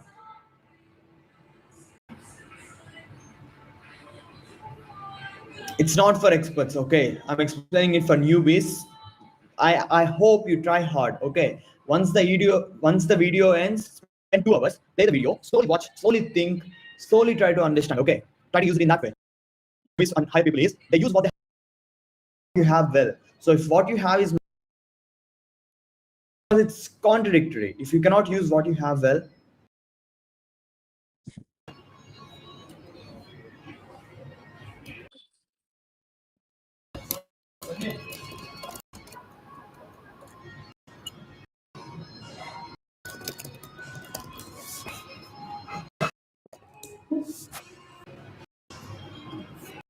now naturally a question comes. So you get it right. So now naturally a question comes. Some range, some other range that gives you both in O of log n, O of log n. Okay. Don't try to understand it. Everything seems complex. Okay. If you try to understand it, maybe after trying 3 times, if you get it once, the question, if you are maintaining this these things. Now the question comes: if can you maintain some g of I that gives you both in an array? Okay, for we have an array A. If you maintain it, you have to update all these segments, right? Because structure there be some ranges. You do something. You have mid by 4 or of int r. Let's say prefix sum. What should we do for int r? I equals to r. I greater than or equals to 0.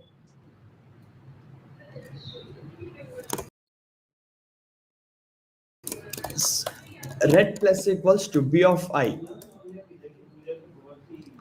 and then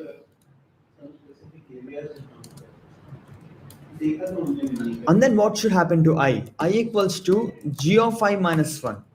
Am I correct? Return sum. Is this correct for return red? Is this function correct for returning sum if all we are maintaining is g of I to I? Is this sum correct, guys?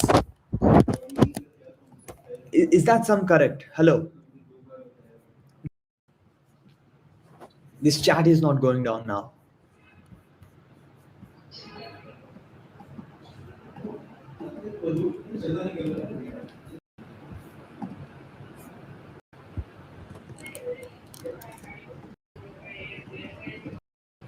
But so the sum code is clear. But let's say add. How about update? You should update all j such as fun. And then so given an I, number of things like good. So after you apply number of things that now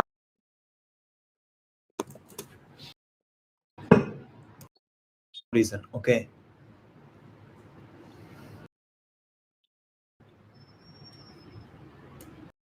The question is too long.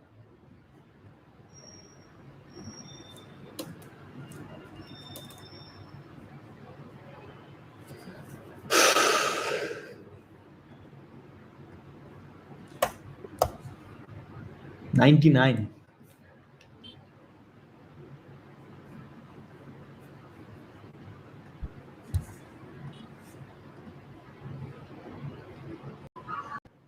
G of j less than or equals to I, right? We are in I.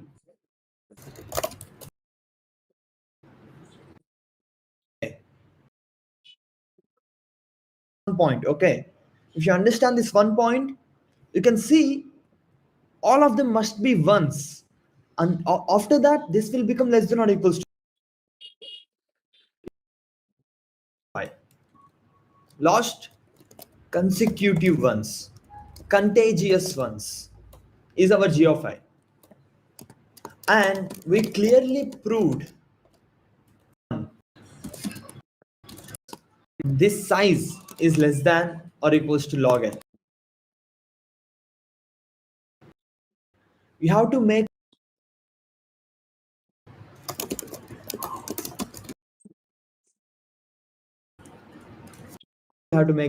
greater than or equal.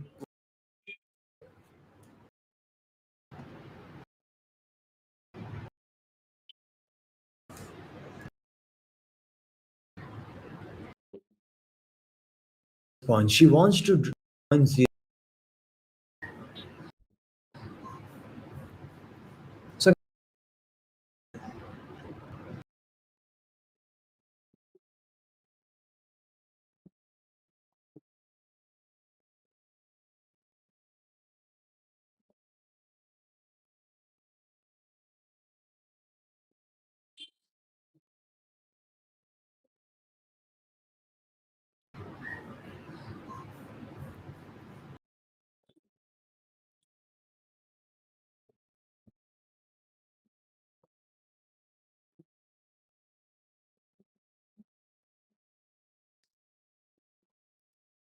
So guys, now let me read F. Okay, Nezuko suddenly woke up on the number line at point 0. See the problem, you have what you have to do, and then but think in the sense we have to see cannot get lost. problems in higher ratings are not like complete difficult weird algorithms. They are like some nice puzzles. Once it gets solved, it's solved. Otherwise, it's not solved. All problems are like that, right? There is a difference between getting the solution or not getting the solution, right? So it's like try all problems. Just because this looks complex doesn't mean you cannot understand this problem, right? Nezuko suddenly woke up on the number and points and has health hedge points. I have to sleep. I cannot do these questions. She wants. I will just explain overall F. That's what other PCDs do too. I won't code this. She wants to reach point D in 110.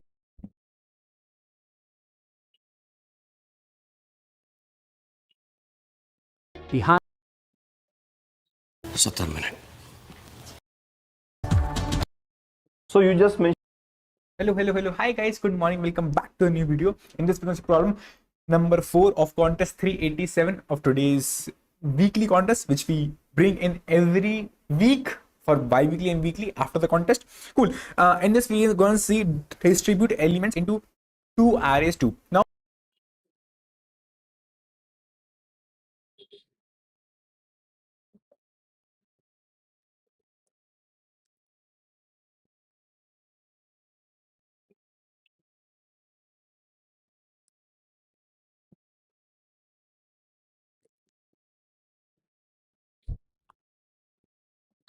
Problem 3069, distribute elements into arrays 1. You are given one one indexed array of distinct integers, nums of length n. You need to distribute all the elements of nums between two arrays, array 1 and array 2, using n operations. In the first operation, append nums 1 to array 1. In the second operation, append nums 2 to array 2. Afterwards, in the ith operation, if the last element of array 1 is greater than the last element of array 2, append nums I to array 1. If okay, this is greater.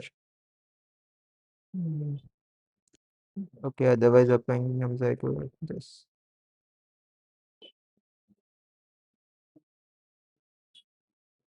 The array result is formed by concatenating the arrays.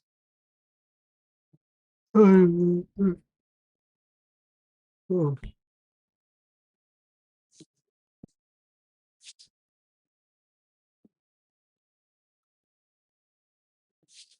Okay.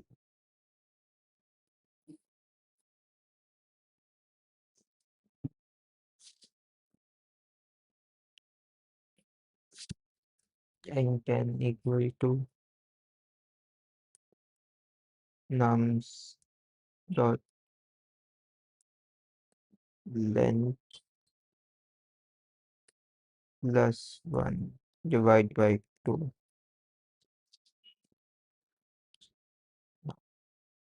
Let's keep this as nums 1 only, nums dot length only. Let's say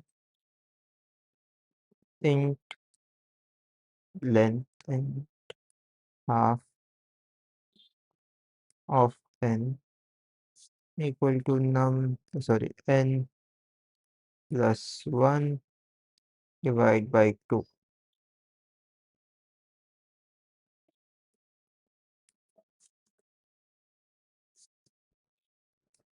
Okay. For int I equal to 0, I less than n, I plus plus. Let's create arrays first. Int array 1 equal to new int. I'm not typing this. This now just insert the values in there. Nums of 0.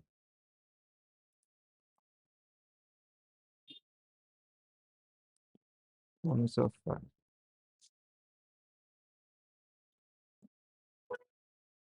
If the last element.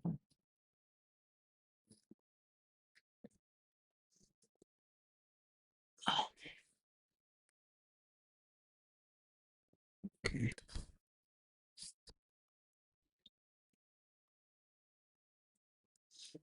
If array of I strict array 2 of I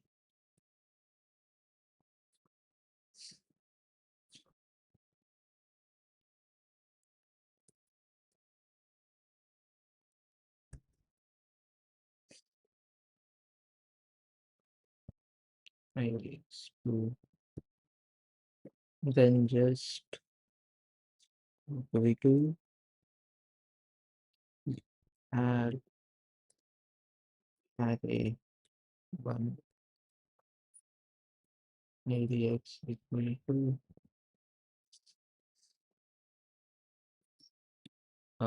what is this? No, I else array 2 array x2 equal to nums of I.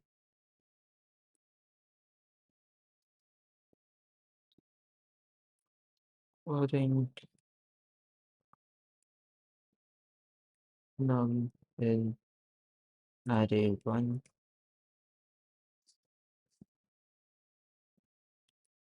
and y equal to 0 array I plus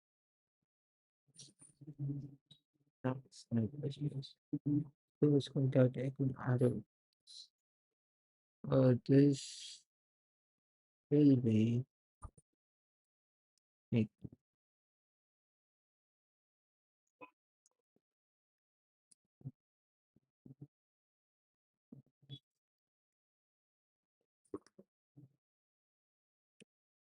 the return nums are Rakash.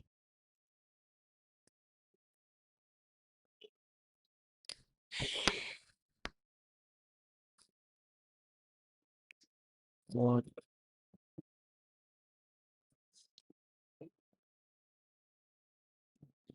houses of the planets?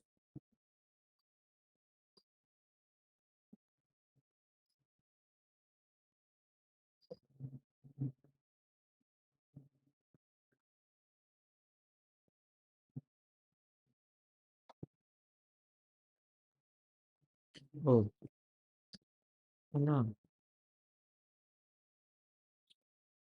This has two size and this has size 2.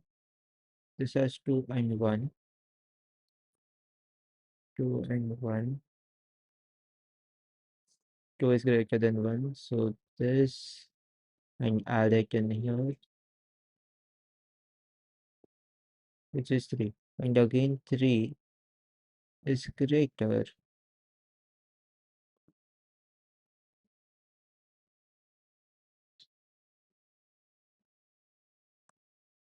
So at the 0 it became 1.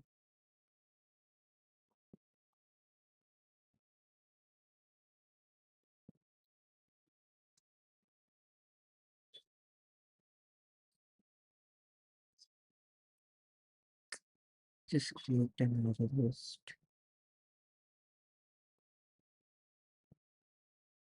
Array is integer. Yeah.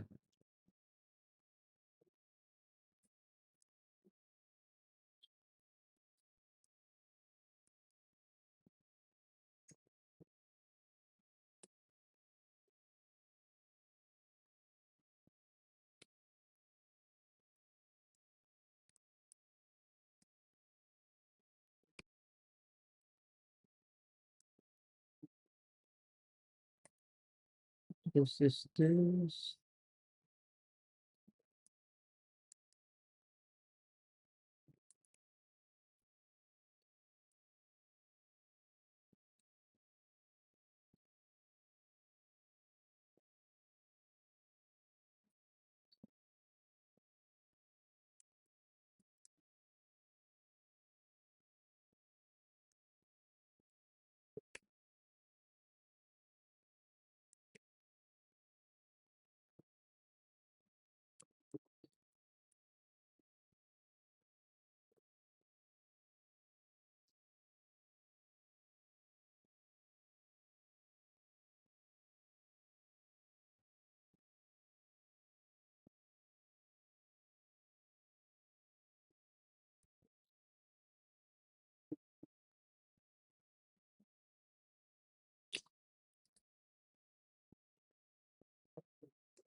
अरे यार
this will run 2 times.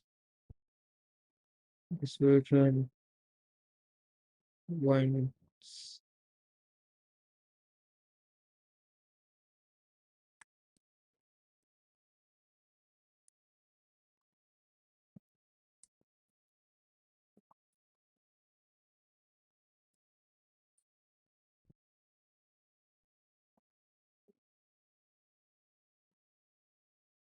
How?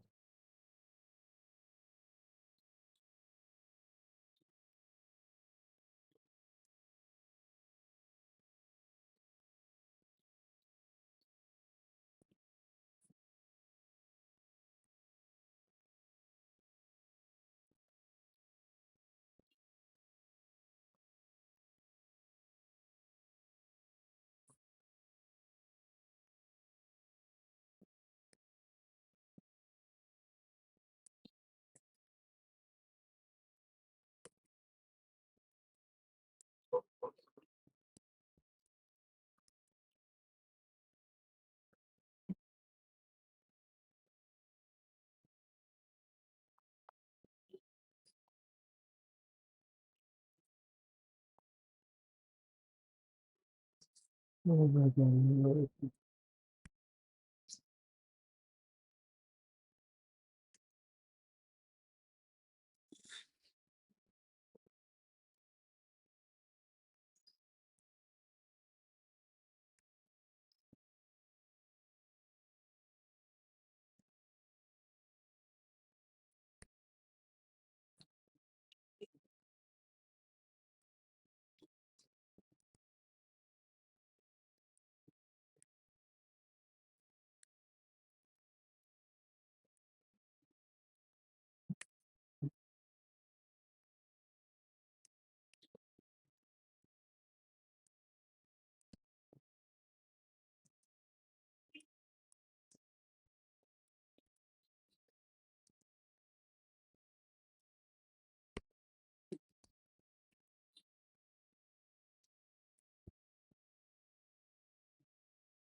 Found submatrices with top left element and some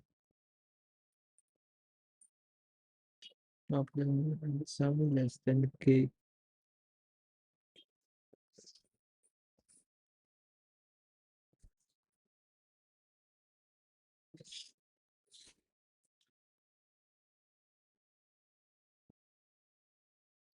So it's 13. Yeah, we include this. Include this. Found submatrice with top left element and some less than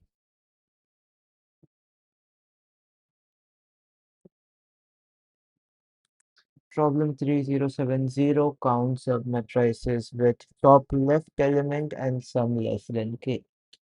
You are given a zero index integer matrix grid and an integer k. Return the number of submatrices that contain the top left element of the grid and have a sum less than or equal to k. So this is 1, this is 2. When we reach here, we know that we have total 2 submatrices. When we reach here, we know we have total of 3 submatrices. Boom.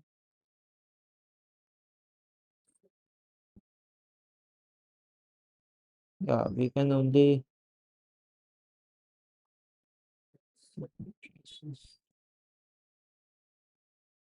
we can move like this as well. That is interesting.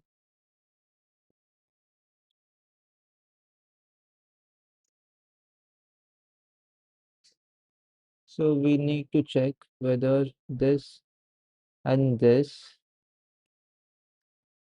contains the sum which is greater or not.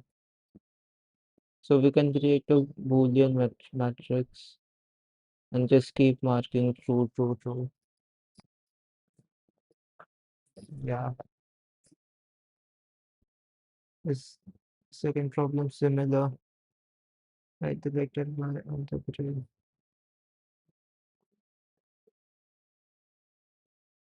Let's see this first.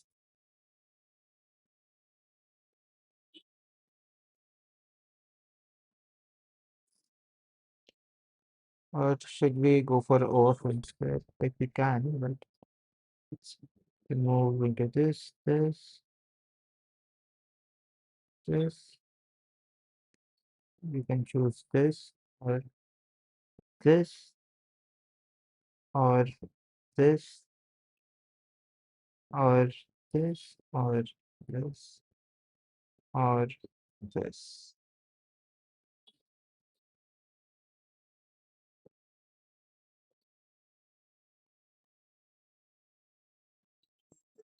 We have the sum of this and this. Actually here. Then check this. Then we have some of all of this.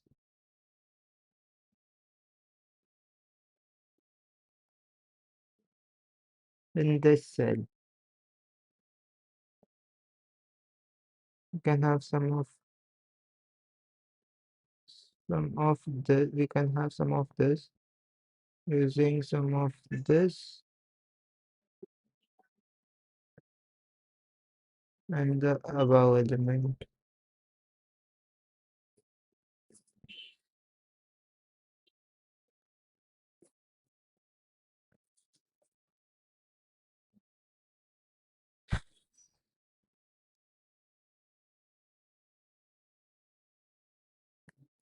For entire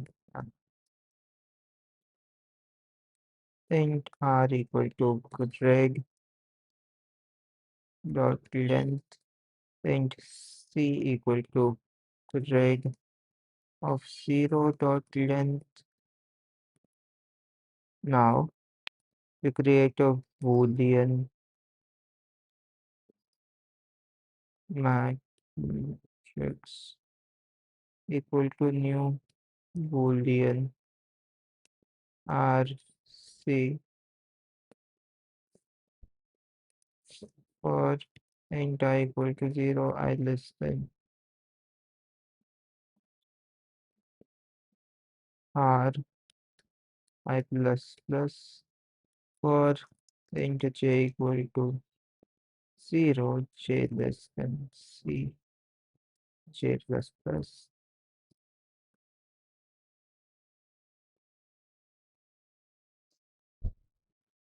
if I minus 1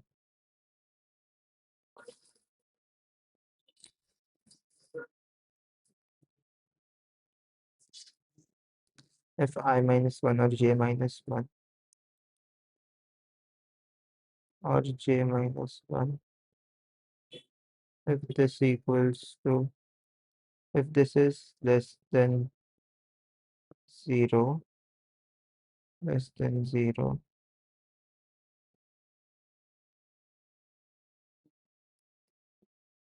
then what we should do is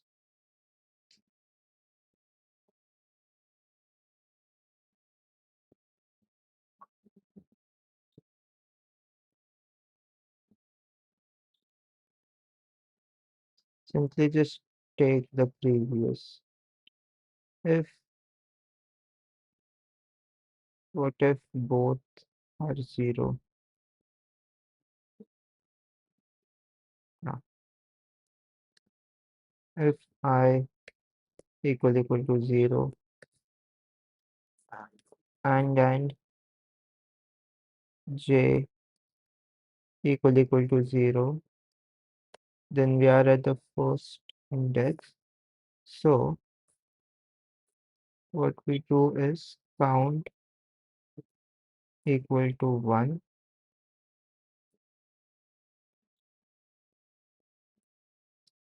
int count equal to 1, 0, and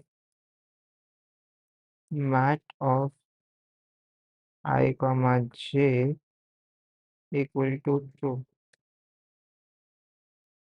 Else if only I equal to 0, I is equal to 0, yes,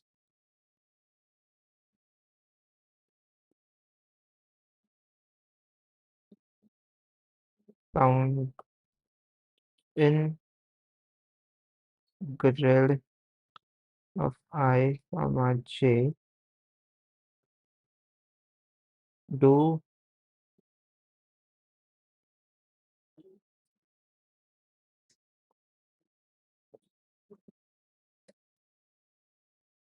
we need to first check if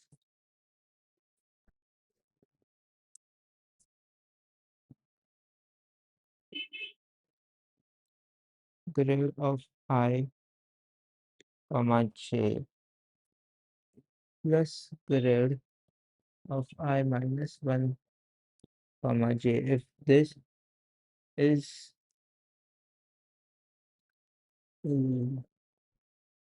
less than equal to k, then count plus plus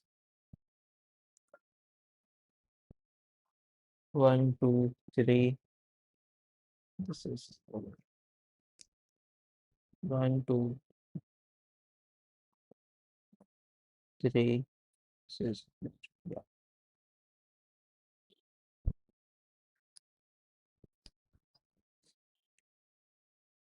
Okay. Again, we have the same condition. But if j equal to this, then this, yeah, I mean, this should be j minus 1. Count and mat of I and j equal to true.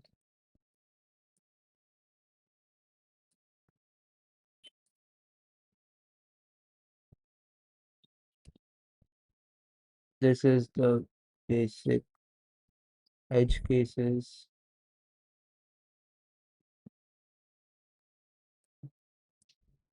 Edge cases. Now what you can do is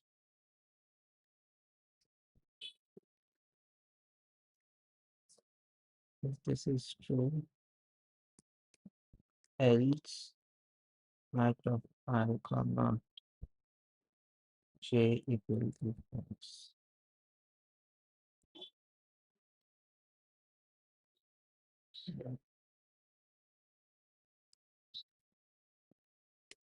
If now let's observe. If we are here, mat of I minus 1 and j and mat of I plus 1, sorry, not 1, I and j minus 1. If this is true, then we perform, else immediately break. Else mat of I comma j is set to false, and then we break from this loop. If it is set to true, what do? We are here now, so count will be increased, and let's take this one. Count will be increased, but let's check something. Wait, I will be back. I will need to go to the washroom first.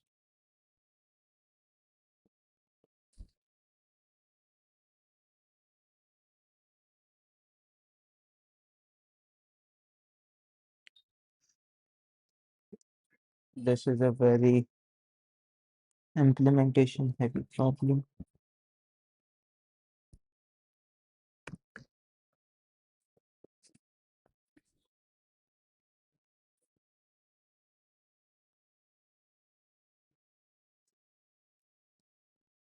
If this and this is true, check if grid of I and j plus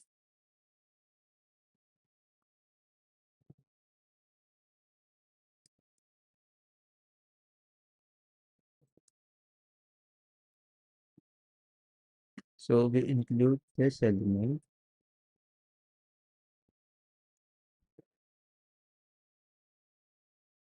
and we include the sum of this and this. But what if we come here? We include the sum of this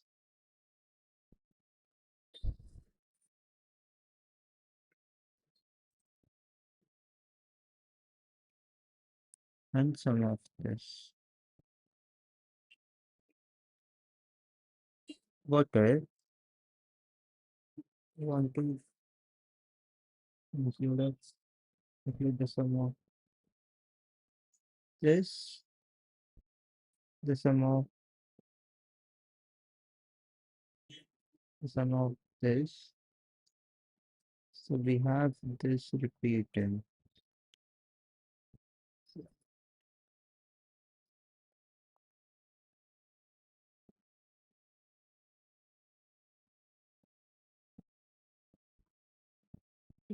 We have sum of this.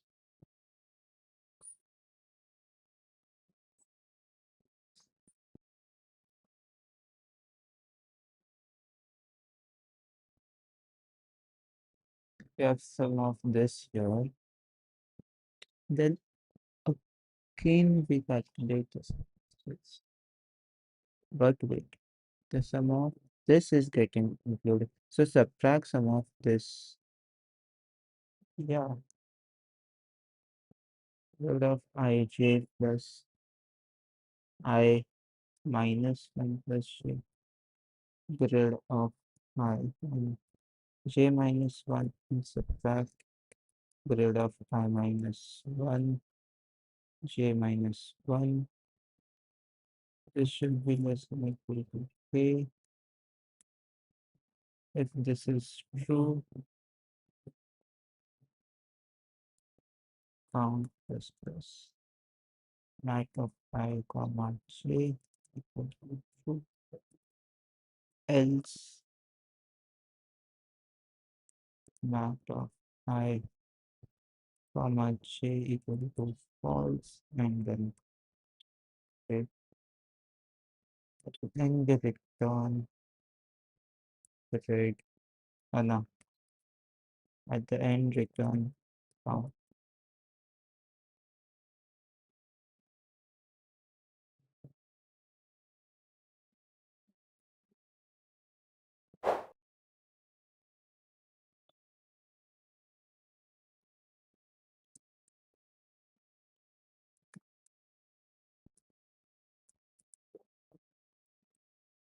Relations.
Okay, this will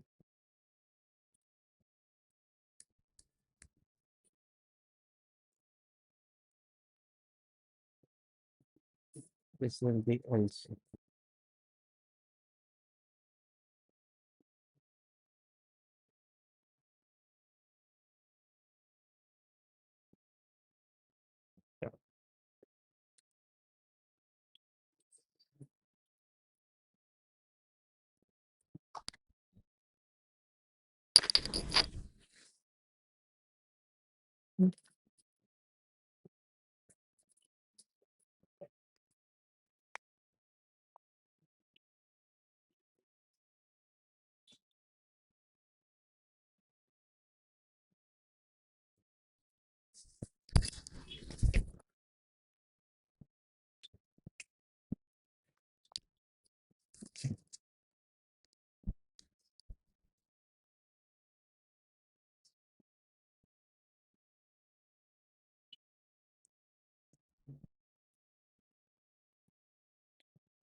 Yeah, because if you reach till this point, it means that this is true and this is set to true.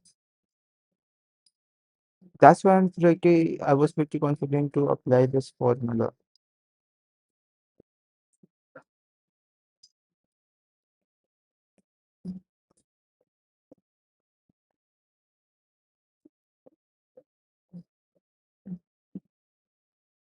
Can you hear the background noise?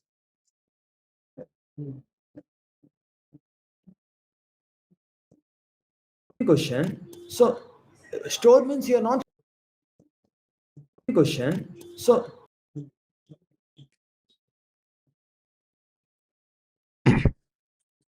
Reach till this point. That's why I was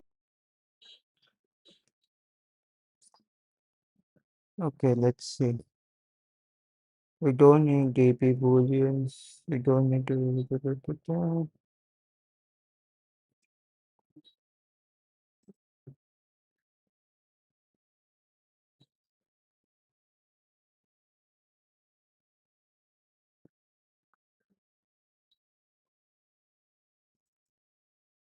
This prefix ij is just the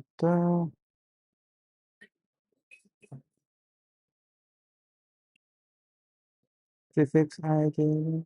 Okay. Otherwise,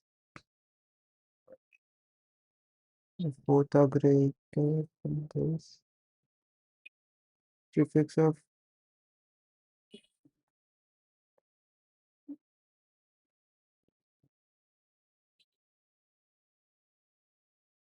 of I minus 1, j minus 1.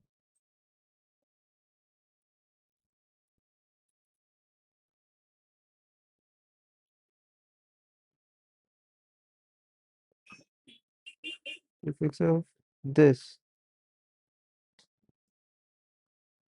This will contain only 7. This will contain only this prefix. But what about this and this?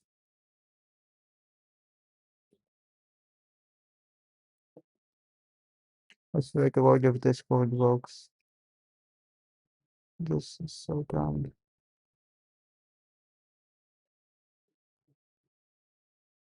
No shot. It works. Of course.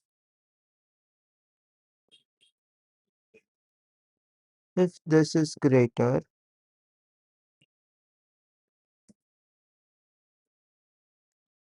explain this.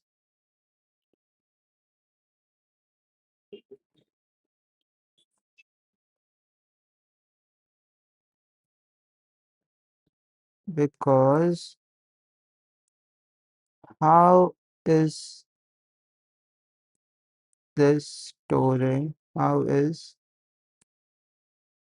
prefix of I minus 1, j minus 1 storing the prefix value of Greg I minus 1 j and Greg I and j minus 1.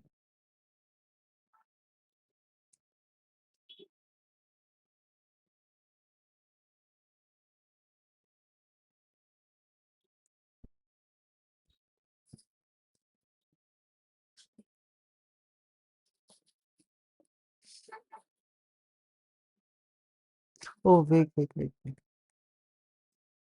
If, oh, you're adding it. I minus 1, okay, so you are adding this. And then just check if the prefixes of this value is less than k. If yes, then return count plus plus. If at any point it becomes greater than k, then just break, right? Why to compute all the way ahead?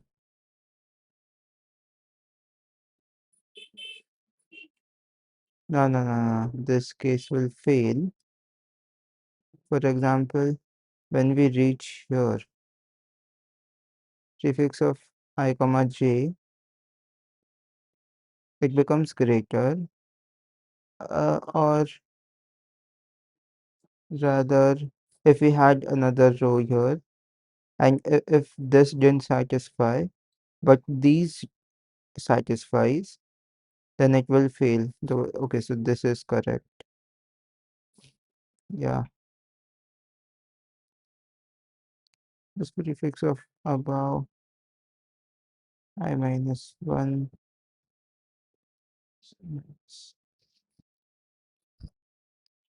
this makes sense.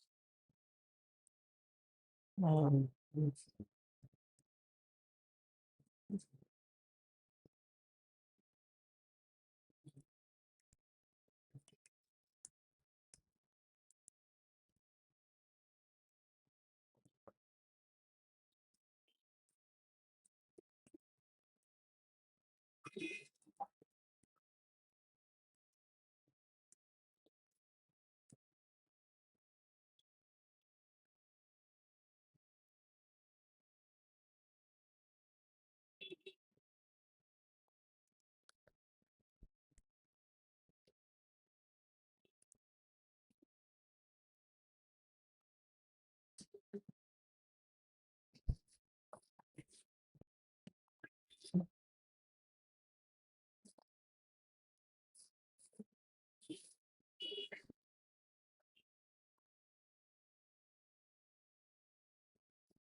You say that this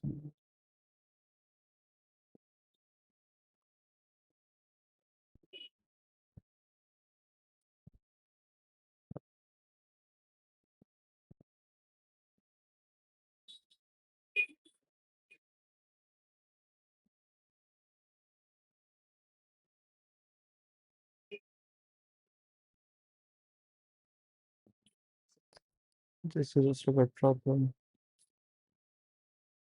You are given one index array of integers nums of length n. We define a function greater count such that greater count of this returns the number of elements in array that are strictly greater than value. You need to distribute all the elements of nums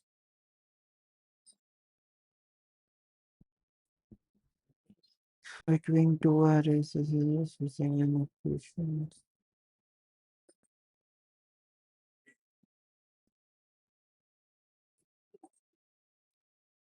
If I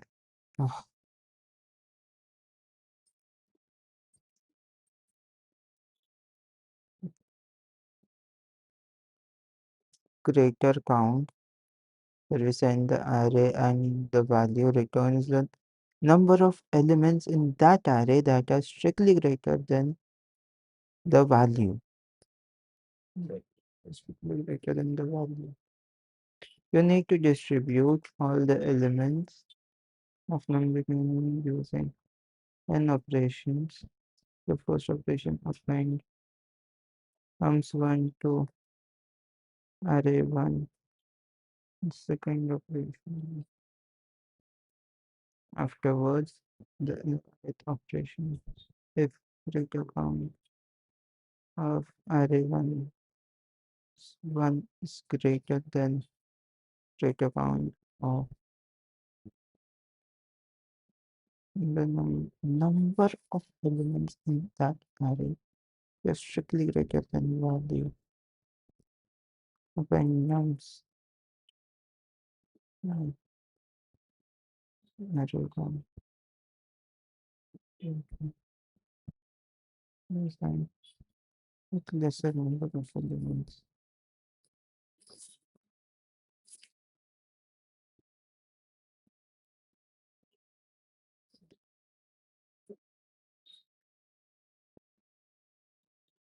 If there is still a time, I could have it run.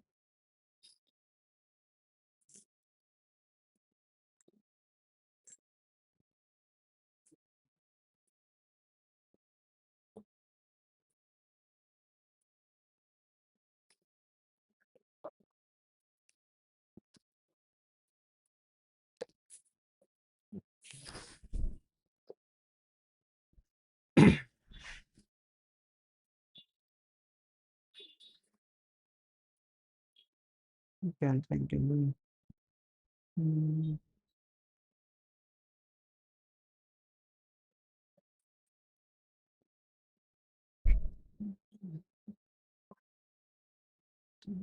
Further, elements strictly greater than this value.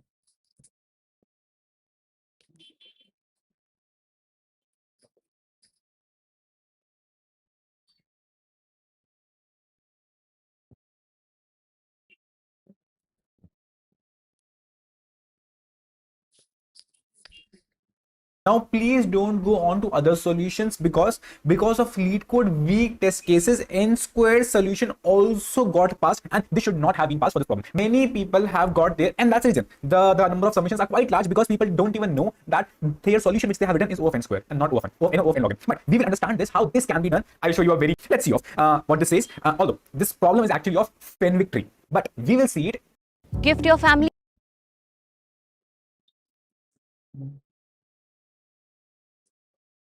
Which will help.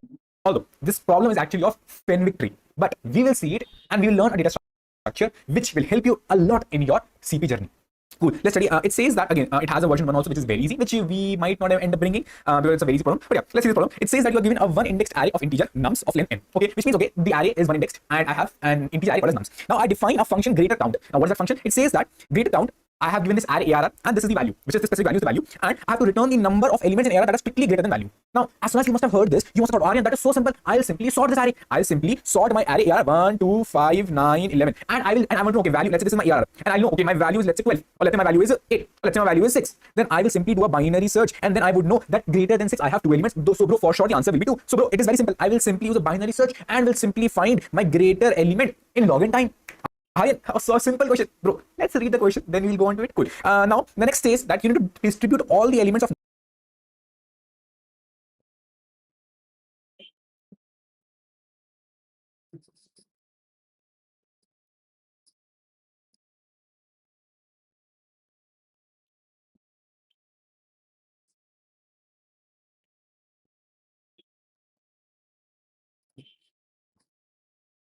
nums, because your nums is the input. You need to distribute all its elements into two arrays, AR1 and AR2. Now using AND operations, which means on every element I'll apply one operation and will choose and will try to decide if I should put this element in AR1 or AR2. Okay, great. Now in the first operation, please append again. In the very first operation, please append num as AR1 onwards. If that comes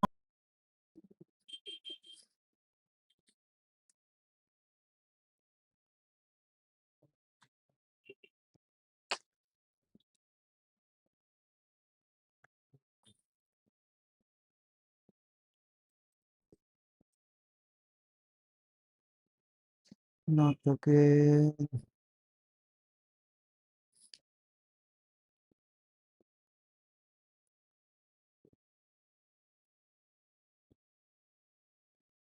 Hopefully this is broken. is larger, whosoever is larger, as you can see, whosoever is larger, I will append nums of I in that. So you can see if AR1 greater count value is larger, then I'll append my nums of I in AR1. If AR2 is larger, then I'll append nums of I in AR2. And if both are same, then I will say whoever has a smaller size, by default for the smaller size, I'll append in that. Okay. That seems easy. No, I know, okay, I have AR1. I'll simply go and apply binary search in this. I know it is my ARR, so I'll go and simply apply my binary search on this AR1. And I'll simply go and apply binary search on this AR2. And I can simply know what is the greater count. Simple. Bro, okay, if you had known, great. That's a login operation. But bro, then you have to append your nums of I in that specific ARR. So when you have found the location, okay, there's 6. Now you have to append that 6 into its location. So this 6 will come here. Now in an array, again, you know that you can only apply binary search on an array. You cannot apply binary search on a multi-set or a priority queue or like these. You cannot do that. You can only apply great, whosoever is greater. Now in that specific array, either it can be AR1 or AR2, you have to in the end takes off one time. But I'm saying insert at the correct location. Why are you insert at the correct location? Because next time also you will have to apply binary search on the same array. So to apply, you have to shift on n on login time. So it will that's it. Or maybe like roughly equal to the case. And I can very easily see O of n squared in the vector back will take O of n time. So it will be actually O of n squared in worst case. And I can very easily see O of n squared will not work. Maximum I can do is O of n log n. That's it. Or maybe like roughly equal to that O of n log n or O of n log n into log n like this. But I cannot do O of n squared for sure. Bro, so this again, you will see that this approach will still pass. And for sure, later on in the future, it will not pass because it is obviously wrong. In this case, what you have to do is, again, if you have remembered searching of some specific element more than, lesser than, if you have remembered something like that we had discussed in this video. In this video, when I taught you Fenwick trees, I taught you a problem in which, if you have remembered, in which you are given and you have to find the number of elements greater than a specific element, number of elements less than a specific element, which means, okay, some things are in a sorted form and you can work on the Fenwick tree on that part. So one intuition again, for that you should be knowing how a Fenwick tree works and you should have watched this video to get the entire intuition of how a Fenwick tree works. But considering you have not watched it, it's your loss though. Considering if you have not watched it, but still, let's say if you still want to figure out, now the only issue I got is that I have to do a binary search on, I have to do binary search means lower problem like this kind of search I have to do on a vector. And the issue with, okay, multi-set, I can, if I had a multi-set, okay, let's say if I had a set, again, if I had a set, then the best part is for a set, I can do insertion in login time. I can do insertion in login time. I can do deletion of an element in login time. I cannot do a binary search on my set. I cannot do that. Why for a vector? I can do an insertion. Again, when I say insertion, I mean insertion at the correct place. That will take O of n time. Deletion again, I want both things. I want insertion in login time. So is there anything I can mix them up? Again, for mixing up the root algorithm for that, which we can use is Fenwick tree. And for sure, segment tree is the father of Fenwick tree. So whenever I say a Fenwick tree, I actually mean by saying that anything you can implement by using a Fenwick tree, you can for sure implement by using a segment tree. But we don't choose to do a segment tree because its code is pretty large and it's not easily writable in a contest, nor in an interview. So that's the reason I always focus on either a Fenwick tree or an alternative of a segment tree. I will not touch on segment tree until it's highly required because segment tree code is not feasible for an interview. Now, coming on back.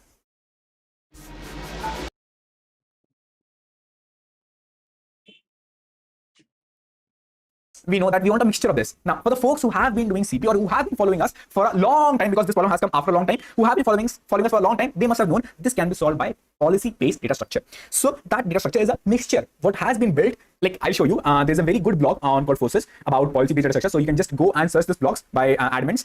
Just write admin a policy-based data structure blog. Now in this blog, you will simply see that like you had a tree-based data structure. Now it is just comparable to your simple segment tree and your Fenwick tree. And you can see here is your ordered statistics tree, which is the our ordered tree, and you can also say it as a PBDS, policy-based data structure. It is kind of index set, which we can say, and this is how it works. So what it is simply, you have to simply do some imports. Now this is, I'll show you every stuff, but you have to simply do some imports. Then it is an ordered set. I will show you. It's just simply as you define a multi-set or a set. It's same like that.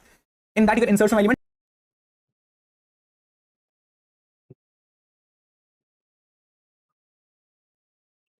As you do in a set, insert the elements in this. The best part is find by order and order of key. This is the operation which will help you do and replicate your binary search kind of a concept on a set, right? So let's take this again. This entire content you will not find in this specific blog, but yeah, this is the very detailed blog if you want to understand how everything from root, and also it has multiple questions also which you can try. As you can see, problem 128, 190, 151, like 1521 and 1439. So you can try all these problems, right? Now, if I come back and show you that how you can actually use this policy again, the root thing you have to realize is that you want to use a policy-based data structure in situations when you have to do insertions, you have to use the facility of an ordered set, and you also have to find the location or the index of that element, or maybe find that, okay, what is the order of that element. I'll show you. I'll first tell you that what are its two capabilities, and whenever you want to use any of these two capabilities, and whenever you feel like, no, okay, I have to use vectors and I have to use the capability of vectors and set together, then you can use your PBDS. Now, firstly, you have to do one thing, a simple import. Again, the explanation of the entire import and library, you can just look for here itself. You can look for the entire thing in here itself, the entire library, you can find it here. Now, and if you come on back, then you will simply see that you have to import this also. Again, this is entirely, again, the entire explanation of this is written here itself. No way whatsoever is from my mind. Now, this is the type def which you have to define for your int as an ordered set. Again, you might say I have to remember this. You can, but I'll not recommend it, because in an interviewer will not ask this question very rarely. It's mostly for the programming, competitive programming field. It's a set will keep, will use your index set you will use here. Index. So I can easily say, ask for of key of this value which is 6. And this will say, okay, bro, it will. Hello. Hi guys, good morning. Welcome back.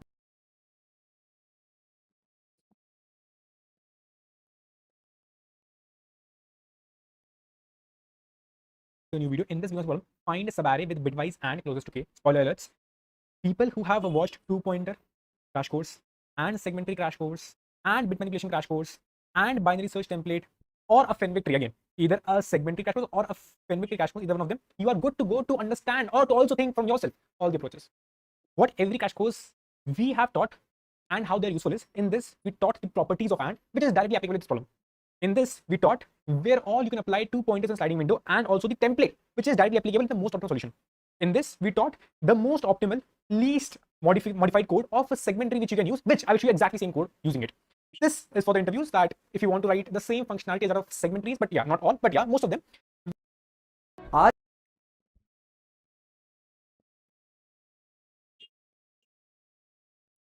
And especially not using ridge updates and stuff. Although you can do ridge updates, but still, to keep it simple, if you have watched it, you can simply solve by using a Fenwick tree also. Last but not least, we will merge segment trees along with a binary search. So binary search template you should have watched. Now, coming on back, I hope so you have watched all these 5 videos. Again, these 4 are crash courses. This is the binary search template. Coming on back, what the problem says. Problem simply says, if you have watched it, I'll highly recommend pause it and try by yourself. And you need to find a subarrays of nums such that the absolute difference, modulus, mod, as in the math mod, sorry, not the math mod, but the English mod, which is also called as absolute. The difference between k and the bitwise AND of the subarray of elements is as small as possible. It directly, but indirectly says, take a subarray from L to R, do a AND operation, bitwise AND operation for all of that.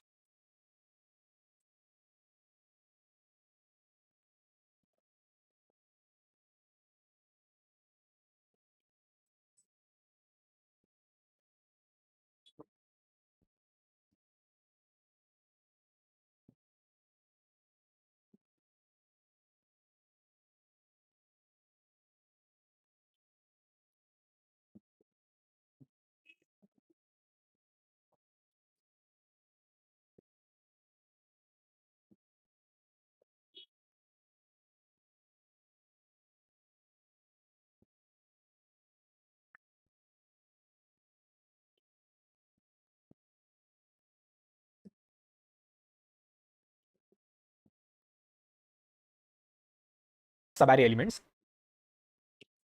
take a absolute difference with k, which is given in the input, and whosoever is giving that minimum difference, that is minimum difference is your answer. Cool. So very basic brute force approach is, bro, I have this, I need to generate all these subarrays. So what I will do, I will take the brute force approach, generate all these subarrays from L to R. I know generating all these subarrays I to J or L to R takes O of n square time. After I have one subarray, I will generate its AND by simply taking the for loop from L to R, and then it will take O of n time, and thus O of n cube. We know there's a standard optimization of a normal brute force when you generate subarrays is while generating the subarrays, make sure to generate or to find the AND of that subarray also. How we do it? We know that when we generate a subarray, we actually have our I fixed and we go on to J. Okay, then this J, then this J, then this J, and so on and so forth. So while you are at IJ, find the AND. Okay, then go on to next J, just add up this AND. Okay, AND with nums of J, existing value, existing range AND with AND of nums of J again. And thus, while generating the subarray itself, you can also find your range AND, which will remove this extra AND operation of O of n, and thus giving you O of n square time. Still, this will fail for this problem, O of n square. How to optimize it? Let's look at very closely what we were doing. We were saying, Rn, I have some specific I or a specific L. For that, I was trying for all the possible Rs. That is what I was trying when I was trying this brute force approach. Now, if I was trying this, which means I will have to go on to all the possible Rs, which I don't want. I have to remove something. Okay, let's imagine that I'm taking L and I want to get rid of all these Rs. If I want to get rid of all these Rs, I have to firstly understand what I wanted. I wanted my bitwise AND for the specific R which could have been there. I want a bitwise AND from that L to R1 as close as possible to my digit or number K. Look closely. We are firstly using a bitwise AND here. So I hope you know the property of a bitwise AND, which is again bitwise OR property, AND property, XOR property, all of them are taught in this crash course, which is very important. Now, if you know that, you know that bitwise OR AND is always decreasing. It is always decreasing. Again, whenever in the video I say decreasing, I mean it is non-increasing. I specifically will say decreasing. Again, if you will say Rn, I will take 3, 3, 3, and is always 3, bro. That's the reason I say, when I say decreasing, I always mean non-increasing. It will either remain constant or will decrease. It can never increase. Cool. So now, when I say decreasing, I always mean non-increasing. It will either remain constant or will decrease. It can never increase. Cool. So now let's come on back. What we could infer from our crash course, we could infer that L to R1, if I have some AND in this range L to R1, if I move on further to R2, it will only decrease. If I move to R3, L to R3, it will only decrease. So my AND will only and only keep on decreasing. Entirely again, everything with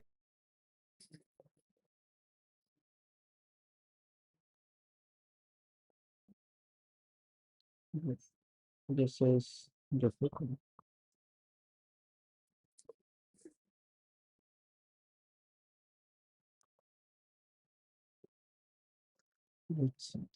Hi everyone, welcome back to this channel. So from today we are starting a new series on segment trees, and in this series I will be solving various problems on segment trees from platforms like Codeforces, LeetCode and other platforms. And if you're new to this channel, make sure to subscribe it, and also keep in mind that without wasting any further time. So the problem reads like this, that we are given a permutation pi of n elements, and for each I we have to find the number of jth index such that j is less than I and p of j is greater than p of I. So the question is quite straightforward, that in the input we are given an n and a permutation from 1 to n.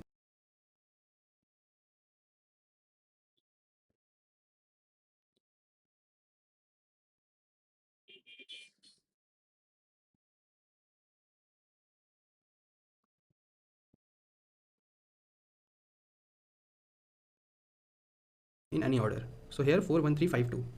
So for each index we have to determine the number of j which is less than the current index, but the value of this jth element is greater than the current ith element. So I hope you This.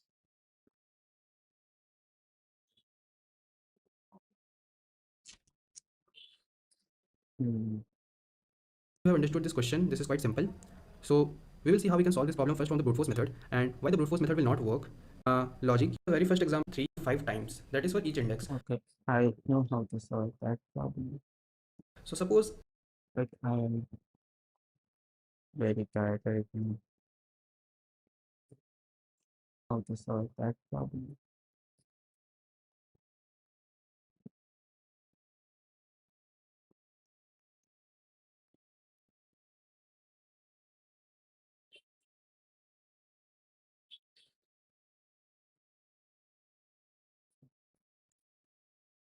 I don't know whether or not I should end the stream or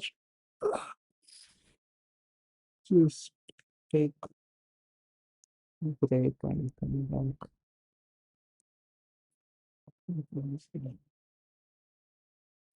Who is talking?